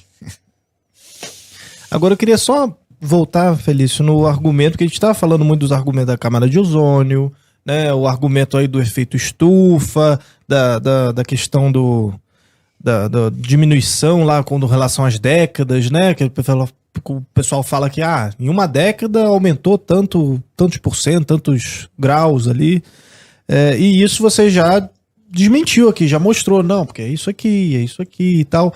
Agora o argumento, por exemplo, do ciclo das chuvas e do aumento do nível do mar, isso por si só já não seria um bom argumento, sei lá, para essa galera falar que realmente estamos aquecendo? Não, ou não? Eu fiz até um documentário agora no começo do ano, porque saiu uma matéria há 50 anos atrás que ele falou que teria 12 metros no nível do mar hoje. 12 metros? 12 metros, 50 por causa do CO2, inclusive. Então eu guardo, tenho essas relíquias todas guardadas e de vez em quando eu lanço. Quantos metros tem hoje? Só pra... Mesma coisa, não mudou nada. Em primeiro lugar, que tem o Macaulay, que era um oceanógrafo que já morreu, ele falou assim, a última coisa que o mar tem é nível. Ele eu vi você mesmo falando nisso uma vez e eu gravei essa frase, cara. Coisa que o mar tem é nível. Você tem lugares que o mar não se mexe, é totalmente pontos anfidrômicos chamados. Você tem lugares que o mar sobe meio metro. O Al Gore fala que vai subir 5 metros. O cara não sabe nem ler uma tabela, o imbecil. Ele é muito burro. E o Picareta comprou uma casa na praia. Como o Bill Gates. Ele falou que ia subir 5 metros, sei lá quantos metros, mas ele comprou uma casa de não sei quantos milhões de dólares na praia. Pois é, aí você... Que loucura. É vigarista, vigarista. Assim, o pior cenário do IPCC falava que ia subir meio metro. Mas meio metro o próprio El Ninho já faz isso. Então o que você está falando? E atualmente falando que as ilhas da Polinésia estão sumindo. Nós estamos há 3 anos seguidos de laninhas. Eu vi em Ubatuba. Eu vi já. Vai muito tempo no mesmo lugar, você começa a ver que tem o canto da praia ali na Lagoinha que junta com o rio. Eu vi aquilo, com 1,5 metro do rio que a água entrava na casa. E assim, acontecer agora, aí daqui um tempo acontece de novo, aí passa 2, 3 anos, os caras vão lá, tiram uma foto, sai no G1, acho que foi. Olha isso, que mudanças. Cara, aí você vê que a casa do Caiçara ali na esquina, que deve ter uns 70 anos, já tem um muro lá. Que o cara tá acostumado que todo ano a água chegava ali. Então você vê que a casa do cara já foi feita pensando nisso. E aí esses vagabundos, vigaristas, é o que eu falo, a maioria é vigarista. Pegam um expoente assim e fala que confirma a sua regra. Eu fiz um documentário sobre a Ilha de Guarujá, aqui em São Paulo, e consegui voltar não lembro agora, mais de 100 e poucos anos. Porque teve a linha férrea, tudo, mesmo lugar, a mesma pedra onde está o edifício sobre as ondas, fotografei todas as fotos possíveis e imagináveis. Falei, minha gente, passou tudo isso de tempo, não vou lembrar agora quanto tempo, seguramente dá para dizer que o mar não subiu absolutamente nada, porque está tudo no mesmo lugar. Eu não posso confundir marés, não posso confundir tempestades oceânicas com a formação com lua cheia também, isso vai subir muito, depois também vai descer muito. Eu tenho N fotos de tudo que você pode imaginar. Então não é isso. Mas os 12 metros você falou, qual que é o atual, assim? Tem uma...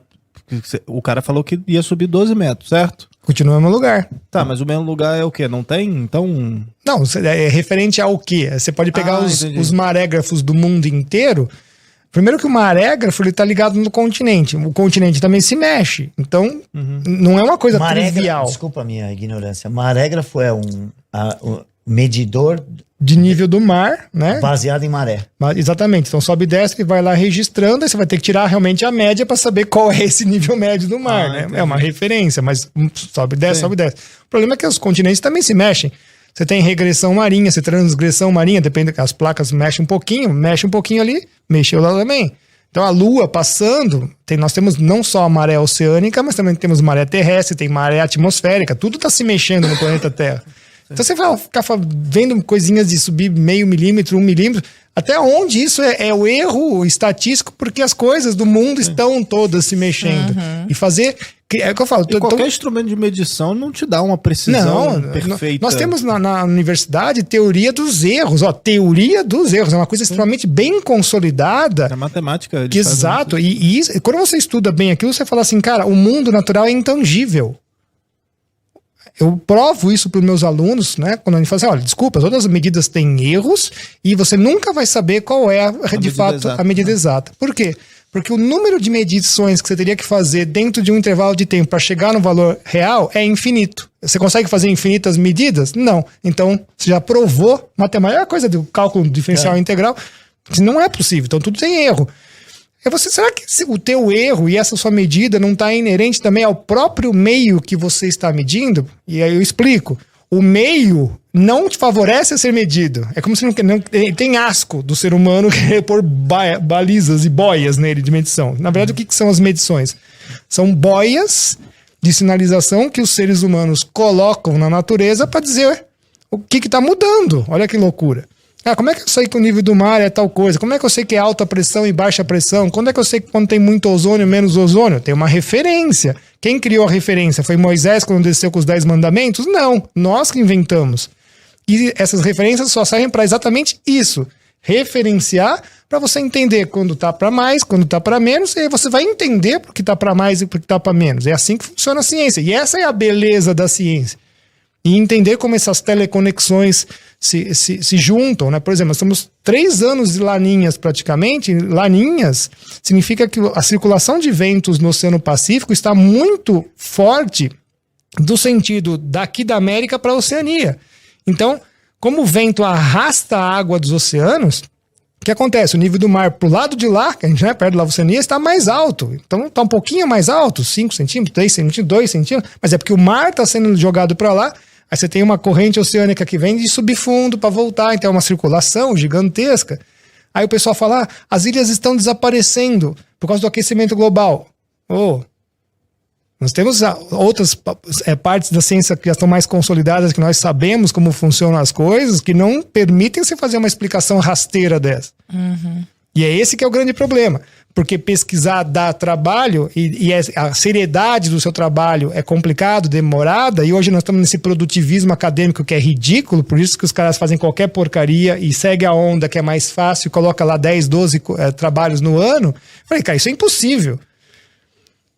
A ciência não é fábrica, ciência demora, ainda mais climatologia. Você precisa passar um ano inteiro de dados para você fazer uma relação com alguma outra coisa, com a tua série de médias, né? Esse ano aqui tá mais, esse tá menos. O número de fatores da tua área é assustador. É assustador. Agora, né? Se o que a gente tá falando então é uma farsa, né? Então, teoricamente, estamos falando que a conclusão, né, é que é uma narrativa.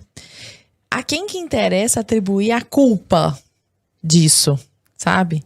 Então nós temos aqui um espantalho que não parece interessante, que funciona a serviço de uma narrativa que tem a ver com globalismo, nova ordem mundial, até acho que vale a pena a gente entrar em nova ordem mundial e tal. Mas a quem interessa atribuir a culpa disso?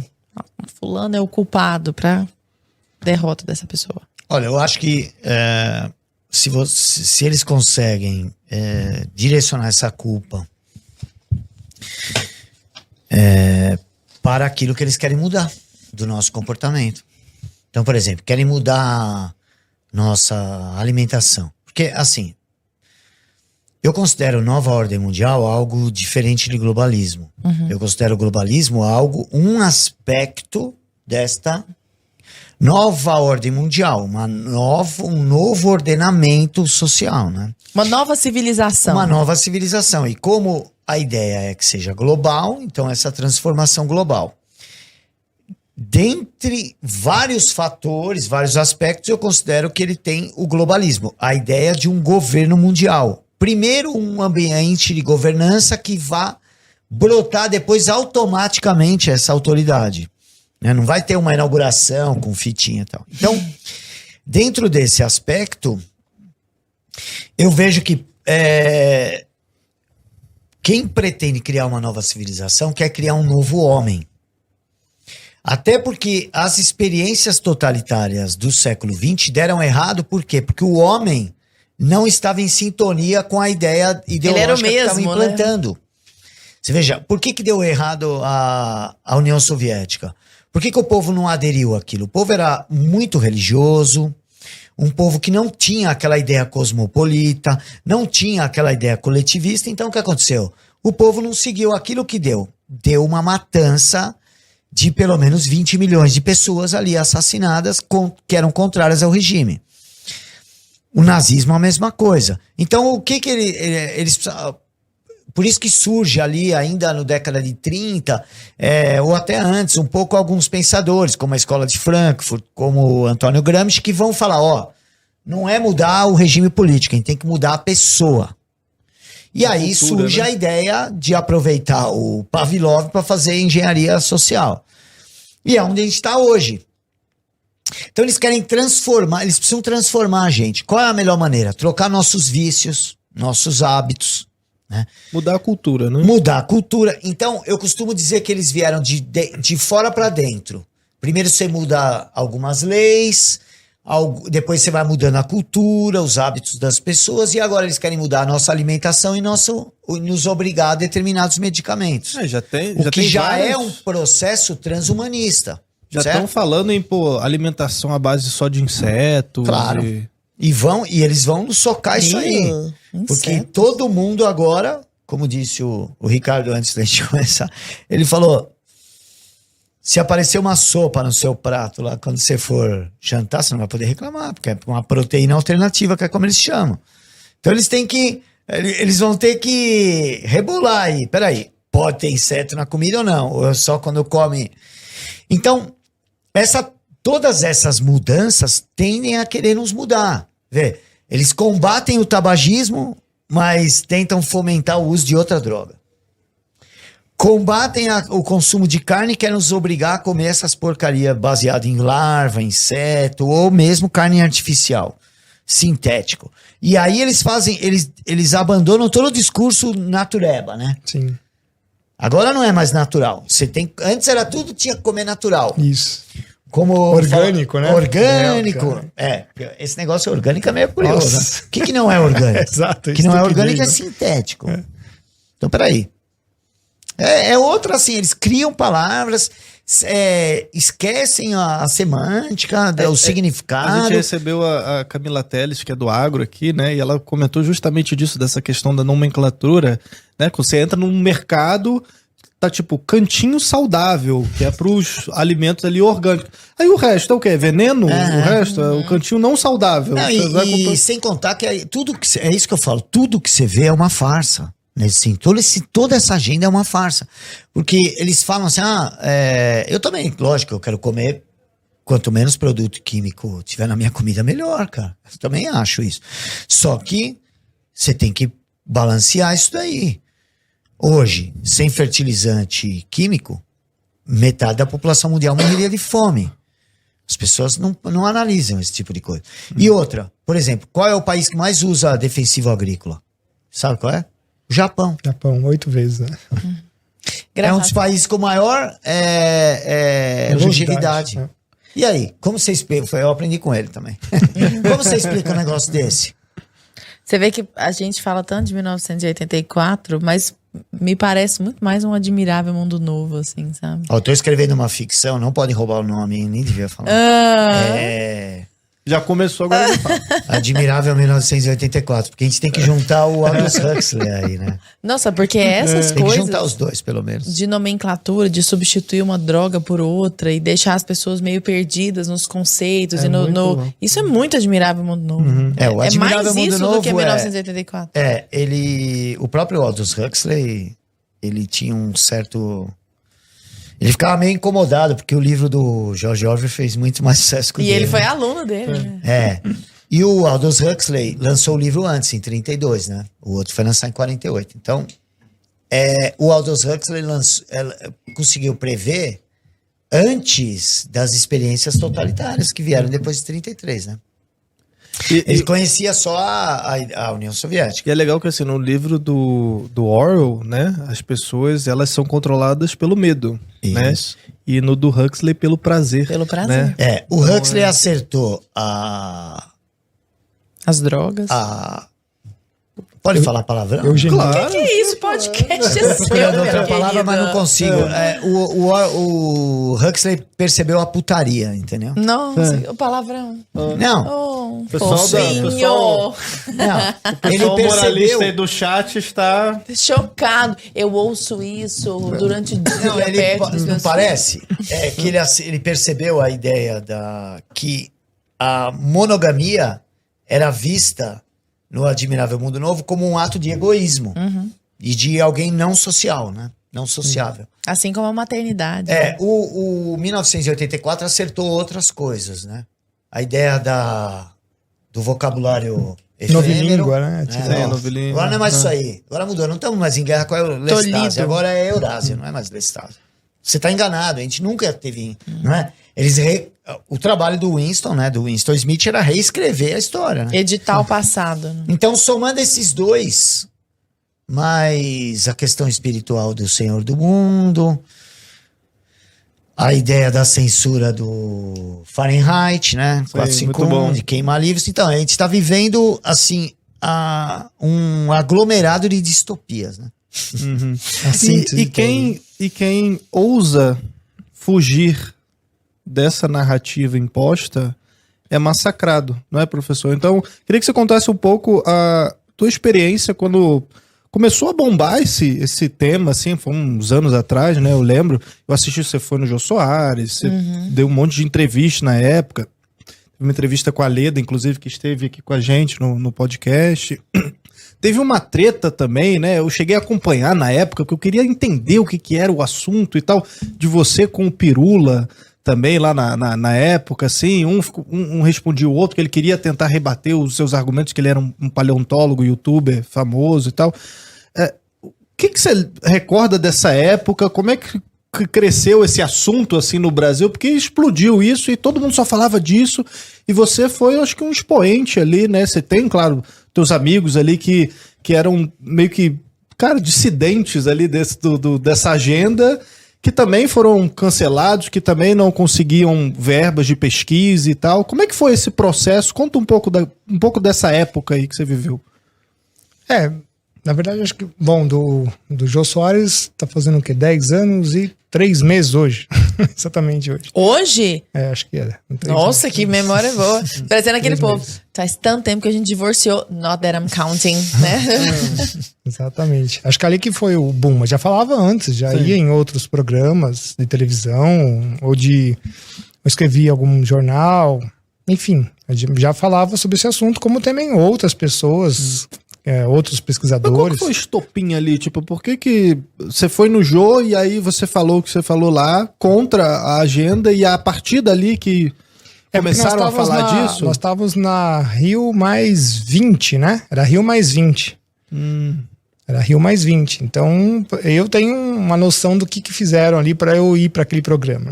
Eu acho que foi uma ordem de alguém do governo. É a minha percepção disso.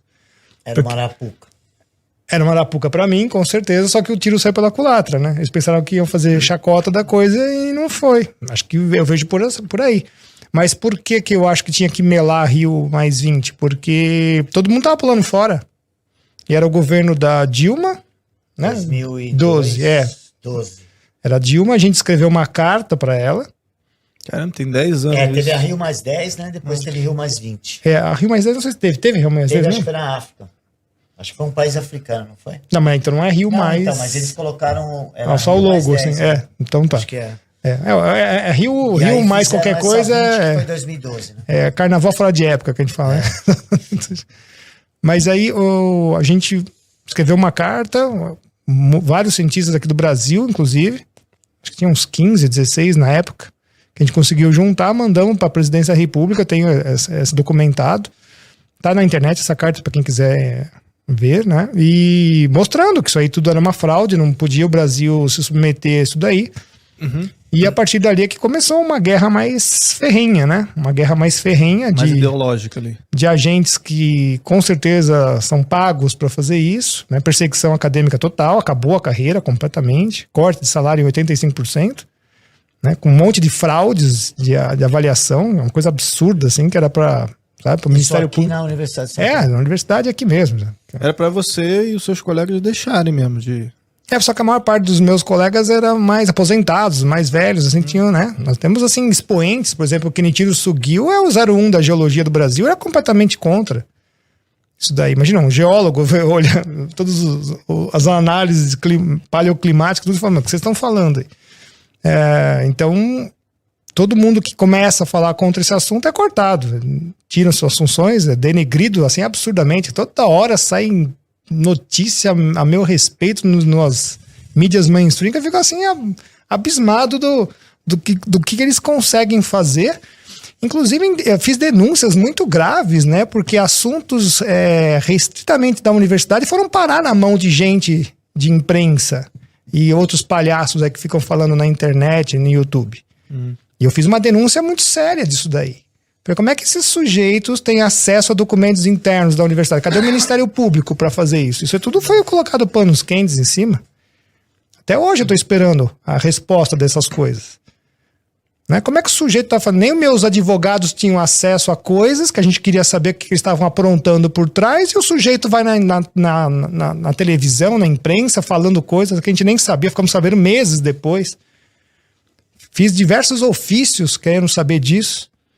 Né? Fiz ofício até para a direção, falei assim, vocês são coniventes com trabalho escravo aqui dentro? Corta o salário só porque eu fui candidato a deputado, né? Naquele mês que teve eleição, cortaram o salário zero. Eu tenho um lerite escrito R$0. Então isso é uma piada, isso é uma verdadeira piada. As universidades podem fechar, apagar a luz, fechar a porta. Aquilo ali, para mim, é um assinte à existência desses negócios. Porque você não está fazendo nada de academia. Você está fazendo política. É o que eu estou falando. É só política, perseguição. Assim, os caras não querem saber disso. Então é assustador, sabe? Eu vou dizer, esse ambiente é nocivo, cara. Esse ambiente realmente é assustador. Hoje eu falaria para qualquer pai, não mande seu filho para a universidade, cara. É o pior lugar que você vai mandar teu filho. E eu sou obrigado a concordar. E você serviu, acho que de jurisprudência para depois eles fizeram com os médicos na pandemia, né? Exatamente. Por isso que quando eu vi a fraudemia acontecendo... É o mesmo modus operandi. Né? Na hora eu identifiquei e falei, não, isso aí... porque eles usaram o mesmo discurso a doutora de Nise. Cancelamento, eu odeio essa palavra. Sim. No caso dele, fizeram com a doutora Nise, com o doutor Alessandro Loyola, com o Zeballos. Fora do Brasil, assim, nem prêmio Nobel se salvou, né? Nem prêmio Nobel, assustador. Cara, um moleque, É pena que eu não lembro o nome dele, que você não ia falar, porque esse vagabundo merece ser citado. Um vagabundinho lá de um jornal, acho que era da Folha ou do Estado, que eu não consigo mais diferenciar essas porcarias. Assim, ó, acusando o médico de... Eu não lembro se era o Dr. Robert Malone ou esse que eu tenho dificuldade de pronunciar aí, o francês lá, o Luc Montagnier lá. O cara isolou o vírus da AIDS, cara. Entendeu?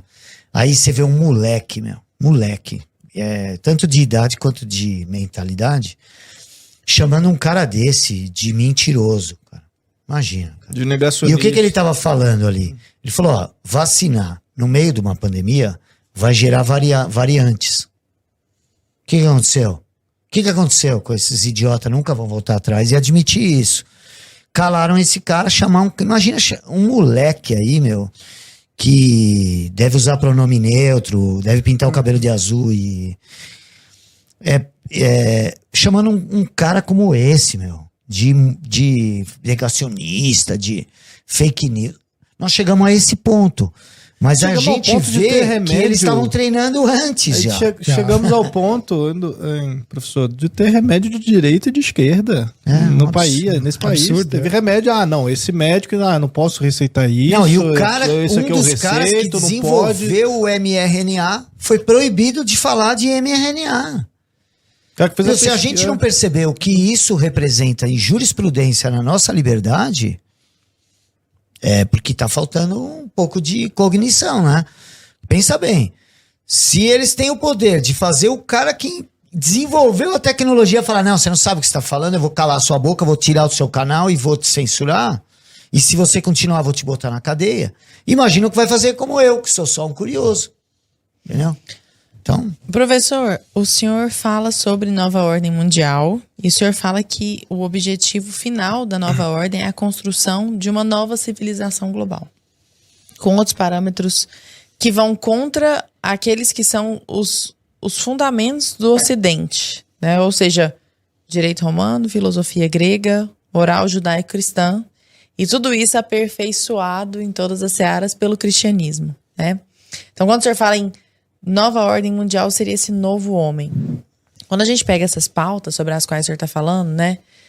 Sei lá, identidade de gênero, assim, são muitas pautas que deixam a pessoa olhando para outros aspectos relativos ao indivíduo, à sua personalidade, às suas variações e tudo de caráter muito subjetivo.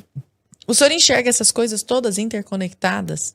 Sim. Porque a gente tá nessa conversa, eu tô tentando fazer, até porque nós já estamos meio que nos encaminhando pro final, mas eu tô tentando fazer uma amarração, assim, de tudo que foi dito aqui. Porque a gente fala de pronome neutro, a gente fala de aquecimento global, a gente fala de submissão a esses órgãos supranacionais. O senhor acha que, de alguma forma, todas essas coisas estão interconectadas, olhando para a nova ordem mundial? O senhor acha que é isso? Sim. A começar, é a criação do novo homem. Para que ele seja... ele aceite uma nova sociedade. Você precisa ter mudado o homem antes, né? Isso já é algo que já vinha sendo discutido entre intelectuais revolucionários antes da Segunda Guerra Mundial e que toma muita força após a Segunda Guerra Mundial, com o pensamento da Escola de Frankfurt chegando nas universidades do mundo inteiro. Mas tem uma coisa que acho que eu costumo dizer, que para a gente avaliar o que é se uma iniciativa qualquer, um fenômeno político ou um acontecimento colabora para a construção dessa nova civilização, eu acho que a gente pode tentar identificar 3 pontos que vão confirmar isso. Em primeiro lugar, se essa iniciativa aumenta o poder dos burocratas internacionais e diminui a soberania nacional. Esse é o primeiro fator. O segundo, se o que está acontecendo, ou iniciativa, ou fenômeno, ele colabora para o fortalecimento do poder do Estado e o enfraquecimento do direito individual. Esse é o segundo fator. E o terceiro, que é menos visível, é se ele concentra os melhores mercados nas mãos das grandes corporações internacionais. Esse é o menos visível, porque esses são os donos do projeto, entendeu? Então, cada vez que entra uma lei lá ambientalista, você não pode plantar aqui, agora não é mais 2 metros do rio, é 4 metros, entendeu? Você pode ver que essas iniciativas vão, no curto, médio ou às vezes só no longo prazo, trazer benefício para a concentração de mercados nas mãos daqueles grandes players de qualquer segmento. Então, quando entra uma lei, aí, olha, vai ter que mudar um negócio no automóvel. Pode contar que vai dificultar a vida do pequeno. Uma nova lei ambiental, uma lei de saúde, uma lei trabalhista vai sempre dificultar o menor. vai dificultar o empreendedorismo. E isso facilita para os grandes concentrarem mercado. Então, esses 3 itens, para mim, definem se um fato qualquer, ele faz com que essa agenda avance ou não. Porque se a gente pegar lá os 17 ODS da Agenda 2030, e o que é mais importante, não os ODS, porque o ODS é o enunciado bonitinho, né? Vamos acabar com a fome. Todo mundo quer. O que é importante ali é prestar atenção nas 169 metas. Ou seja, naquilo que eles vão nos enfiar a goela abaixo, para tornar possível esse enunciado bonitinho ali, que todo mundo concorda. Ninguém é a favor da fome, né? Não conheço nenhum diabo que... Olha, cara, todo mundo é a favor das tartaruguinhas. todo mundo né? é a favor de preservar as coisas e tal. Mas espera aí, você tem que pôr isso num contexto de realidade, né? Olha, eu não gosto de ficar matando boi. Mas se for pra eu comer, é outra coisa, né? Agora, se o cara ficasse dando tiro, ficar parecendo que o cara tá dando tiro no boi, eu ia ser contra também. Sim. Vai matar o bicho pra quê? Né? Eu sou contra até essa pescaria esportiva aí, tira o bicho lá, olha, ele mostra assim, aí tira o anzol do coitado e joga lá. Fala, cara, você pescou até por um objetivo, eu acho que uma responsabilidade moral. Você pescou o bicho, fez ele sofrer, ele tem que comer isso aí, cara. Vai ficar se divertindo com o sofrimento do animal, eu já sou contra, entendeu? Eu já sou contra isso aí. Eu sei que tem gente que vai discordar de mim, mas eu acho que Deus nos colocou para tomar conta dos animais, não para judiar deles, entendeu? Então, agora, para comer, o homem... veja, nós aqui ainda ocidentais, a gente tem o abate de animal mais humano possível. Né? Quem já viu como é hoje, a gente vê outras culturas aí que ninguém critica, que é um negócio desumano até.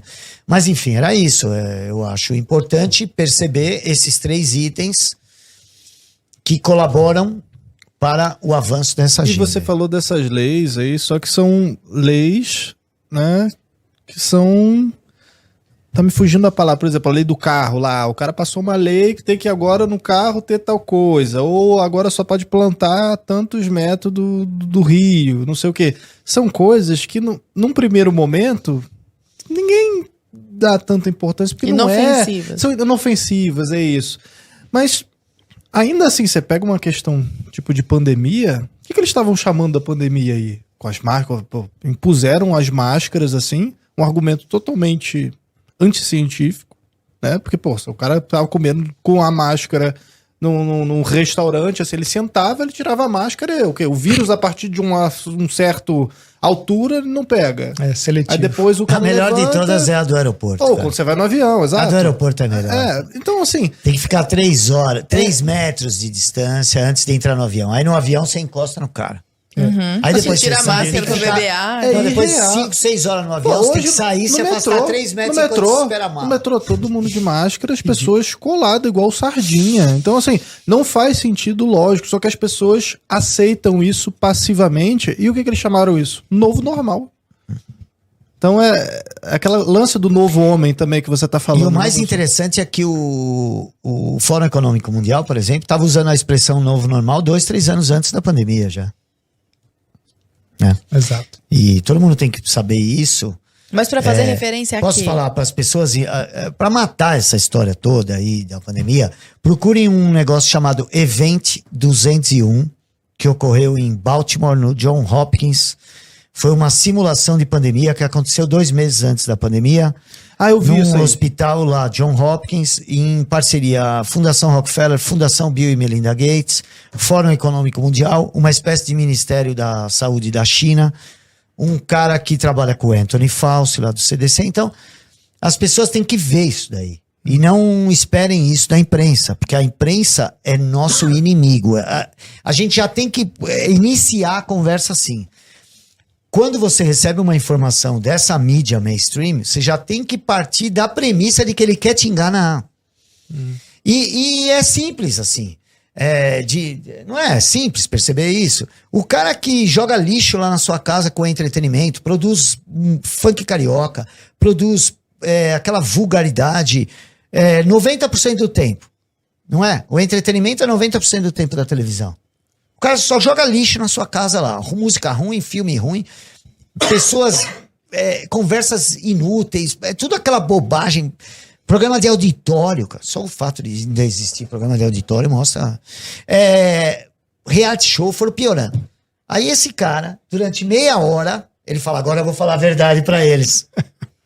Tô jogando lixo dentro da casa dele, tô poluindo a imaginação do filho dele, tô promovendo tudo que existe contrário aos valores dele, mas agora no jornal eu vou falar a verdade. Pra mim, o cara que ainda acredita nisso, tá tomando pedrada no peito olhando pra trás, entendeu? Assim, não relincha por modéstia, né? Então, eu penso assim, então, hoje é a premissa isso. E seja sobre a pandemia, seja sobre o aquecimento global. Você vai acreditar na imprensa? Então você tem que começar a achar que aquele programa de auditório lá é o melhor para sua família e mergulhe de vez no esgoto, entendeu? Larinha, falei demais. Não, né? eu tô passada.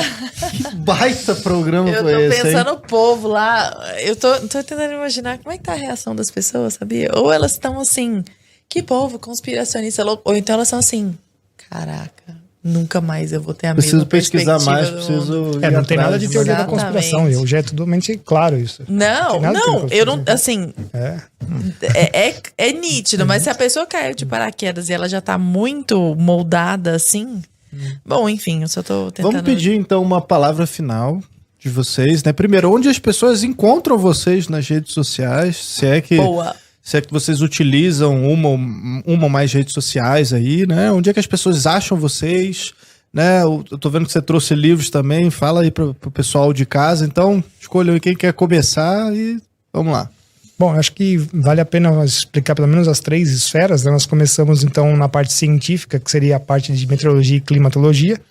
Mostramos que isso é uma fraude, isso não se encaixa em nenhum momento, e então mesmo eu estava desbravando em cima disso, mas qual é o porquê disso? Aí cai na área do professor Alessandro, que é a geopolítica, que é a segunda esfera. Mas tem um outro problema muito maior, que é a terceira esfera, que é para que isso tudo trabalha. Quando a gente vê que eles querem tirar o CO2 da atmosfera, quando eles querem reduzir a população do planeta, tem gente do IPCC que fala, não, tem que acabar com 90% da população do planeta. Nós temos uma terceira esfera, que é uma batalha espiritual. Eu não sei se o professor Alexandre concorda, mas eu acho que ele também concorda, que já está mostrando ali um cartão, um cartão vermelho. Assim. Nós entramos nessa esfera. Então, no final das contas, quando a gente vai concluindo tudo isso, né? Mas por quê? É só poder? Não, tem uma coisa muito pior, que realmente é uma batalha espiritual entre, agora realmente é o bem e o mal, assim, nos dias derradeiros agora. Né? A gente está chegando nessa conclusão, no final das contas. Porque submeter toda a humanidade a perder toda a sua história, né, formando uma engenharia social nesse nível, né, e está lá no relatório que saiu na Rio 92, submeter a humanidade toda a chegar ao nível de indivíduo, significa que eles estão realmente querendo caçar homem por homem, né, do planeta Terra, para se moldar ao que está vindo. O que está vindo é uma coisa muito tenebrosa aí, que nós vamos ter desdobramentos terríveis a partir de 2023. Bom, para quem quiser me encontrar, tem um canal no YouTube, RF Brasil, Embaixada do Reino, que eu acho que o nosso país é o melhor país do planeta, e por isso que todo mundo, a batalha final acontece aqui. Sempre gosto de dizer isso, né? Tem a de Israel, mas aqui também tem um prelúdio. E também tem ricardofelicio.net, o pessoal pode encontrar lá também cursos, pode encontrar vídeos, etc., e material também é suficiente para entender um pouquinho mais sobre isso, né? Artigos científicos, ver os outros cientistas que estão falando sobre isso, que é uma grande mentira que 97% dos cientistas falam que aquecimento global é verdade. Isso é uma fraude gigantesca que já foi derrubada pelo Legacy Sonny Brights já em 2013. Fica parecendo propaganda de pasta de dente. 9 em cada 10 dentistas concordam. Mata 99,9% dos germes. O que escapa é o Covid, né? O COVID não... Só escapa o que você pegou, amigão. Qualquer um que você pegou é o 0. É o 01. Então, eu não falo, isso aí não é coisa de vigarista. vigarista. As grandes corporações hoje, elas atuam como vigaristas, meu. Esse negócio de programação neurolinguística, de tentativa de engenharia, não é coisa de vigarista. O cara tentar fazer você tomar uma decisão que não era sua, isso é desonesto. E a gente tá aceitando esse tipo de desonestidade agora só porque tem um nome bonito. Olha, antes era charlatanismo, que é o nome da minha próxima live. Agora não, agora é programação neurolinguística, é uma estratégia para te convencer. Então, ricardofeliz.net, Ricardofeliz.net e tem o canal RF Brasil Embaixada do Reino, canal do YouTube, vocês vão lá. Redes sociais, tá? Facebook, Instagram, essas coisas? Não, tudo isso eu cancelei, eu não tenho mais nada. Certo. E você, professor? Bom, eu tô em, acho que quase todas as redes aí principais, mas a minha principal, onde eu mais ativo, atuo né? mais é no YouTube mesmo, onde eu faço lives toda semana, né? E qual é o canal? Qual que é o? Alexandre Costa. Então Alexandre Costa, youtube.com/Alexandre Costa. E eu posso fazer propaganda aqui? Claro. Onde tá a câmera aqui? É aquela? Fazer propaganda, ó. Eu tô lançando 2 livros. Um livro de artigos chamado Um Copo de Red Pill. É ali? Ficou muito bom, cara. Isso, tá certinho. Ficou bem legal a ilustração. Foi a caricatura aí, né? do Fernando Gil, um leitor meu que fez. E eu gostei muito aí. Que legal. Bota só mais próximo do microfone aqui do corpo pra pegar bem Aqui? o foco. Assim? Levanta um pouquinho. Isso. Ficou muito Aí. bom mesmo. É até Então, a Um pouquinho franjinha mais. ele fez. Levanta um que pouco legal. mais, assim, ó, bem na sua cara. Aí, aqui é um livro de artigos, tem acho que 50 e poucos artigos, algumas das coisas que a gente falou aqui. Ele deu origem agora a uma live de sexta-feira, todas as sextas-feiras, uma live com convidados, e eu vou aproveitar aqui para assumir, porque o professor Ricardo assuma o compromisso. Ó, Então, em algumas Rede semanas... Nacional. Livre e espontaneamente. Porque assim a gente usa o poder da chantagem. E eu tô lançando um livreto aqui, que acho que vai chegar em banca de jornal e tal, que é sobre essa questão que eu acho importante a pessoa saber que existe praticamente um mundo por trás de tudo isso, que é o que eu tô chamando aqui de ocultismo. mostra de novo o livro aqui, perto mais do Aí. seu rosto, assim, só pra pegar o foco. Isso. É um livreto aqui que põe o mínimo mesmo que a pessoa precisa para começar a estudar esse assunto e vai ver como esses elementos, embora a nossa sociedade meia materialista e não dê muito valor a isso, vai ver como por trás de quase todas as decisões políticas ao longo de toda a história humana teve esses elementos ocultistas envolvendo. Então é um livro bem simples para quem quer iniciar esse assunto.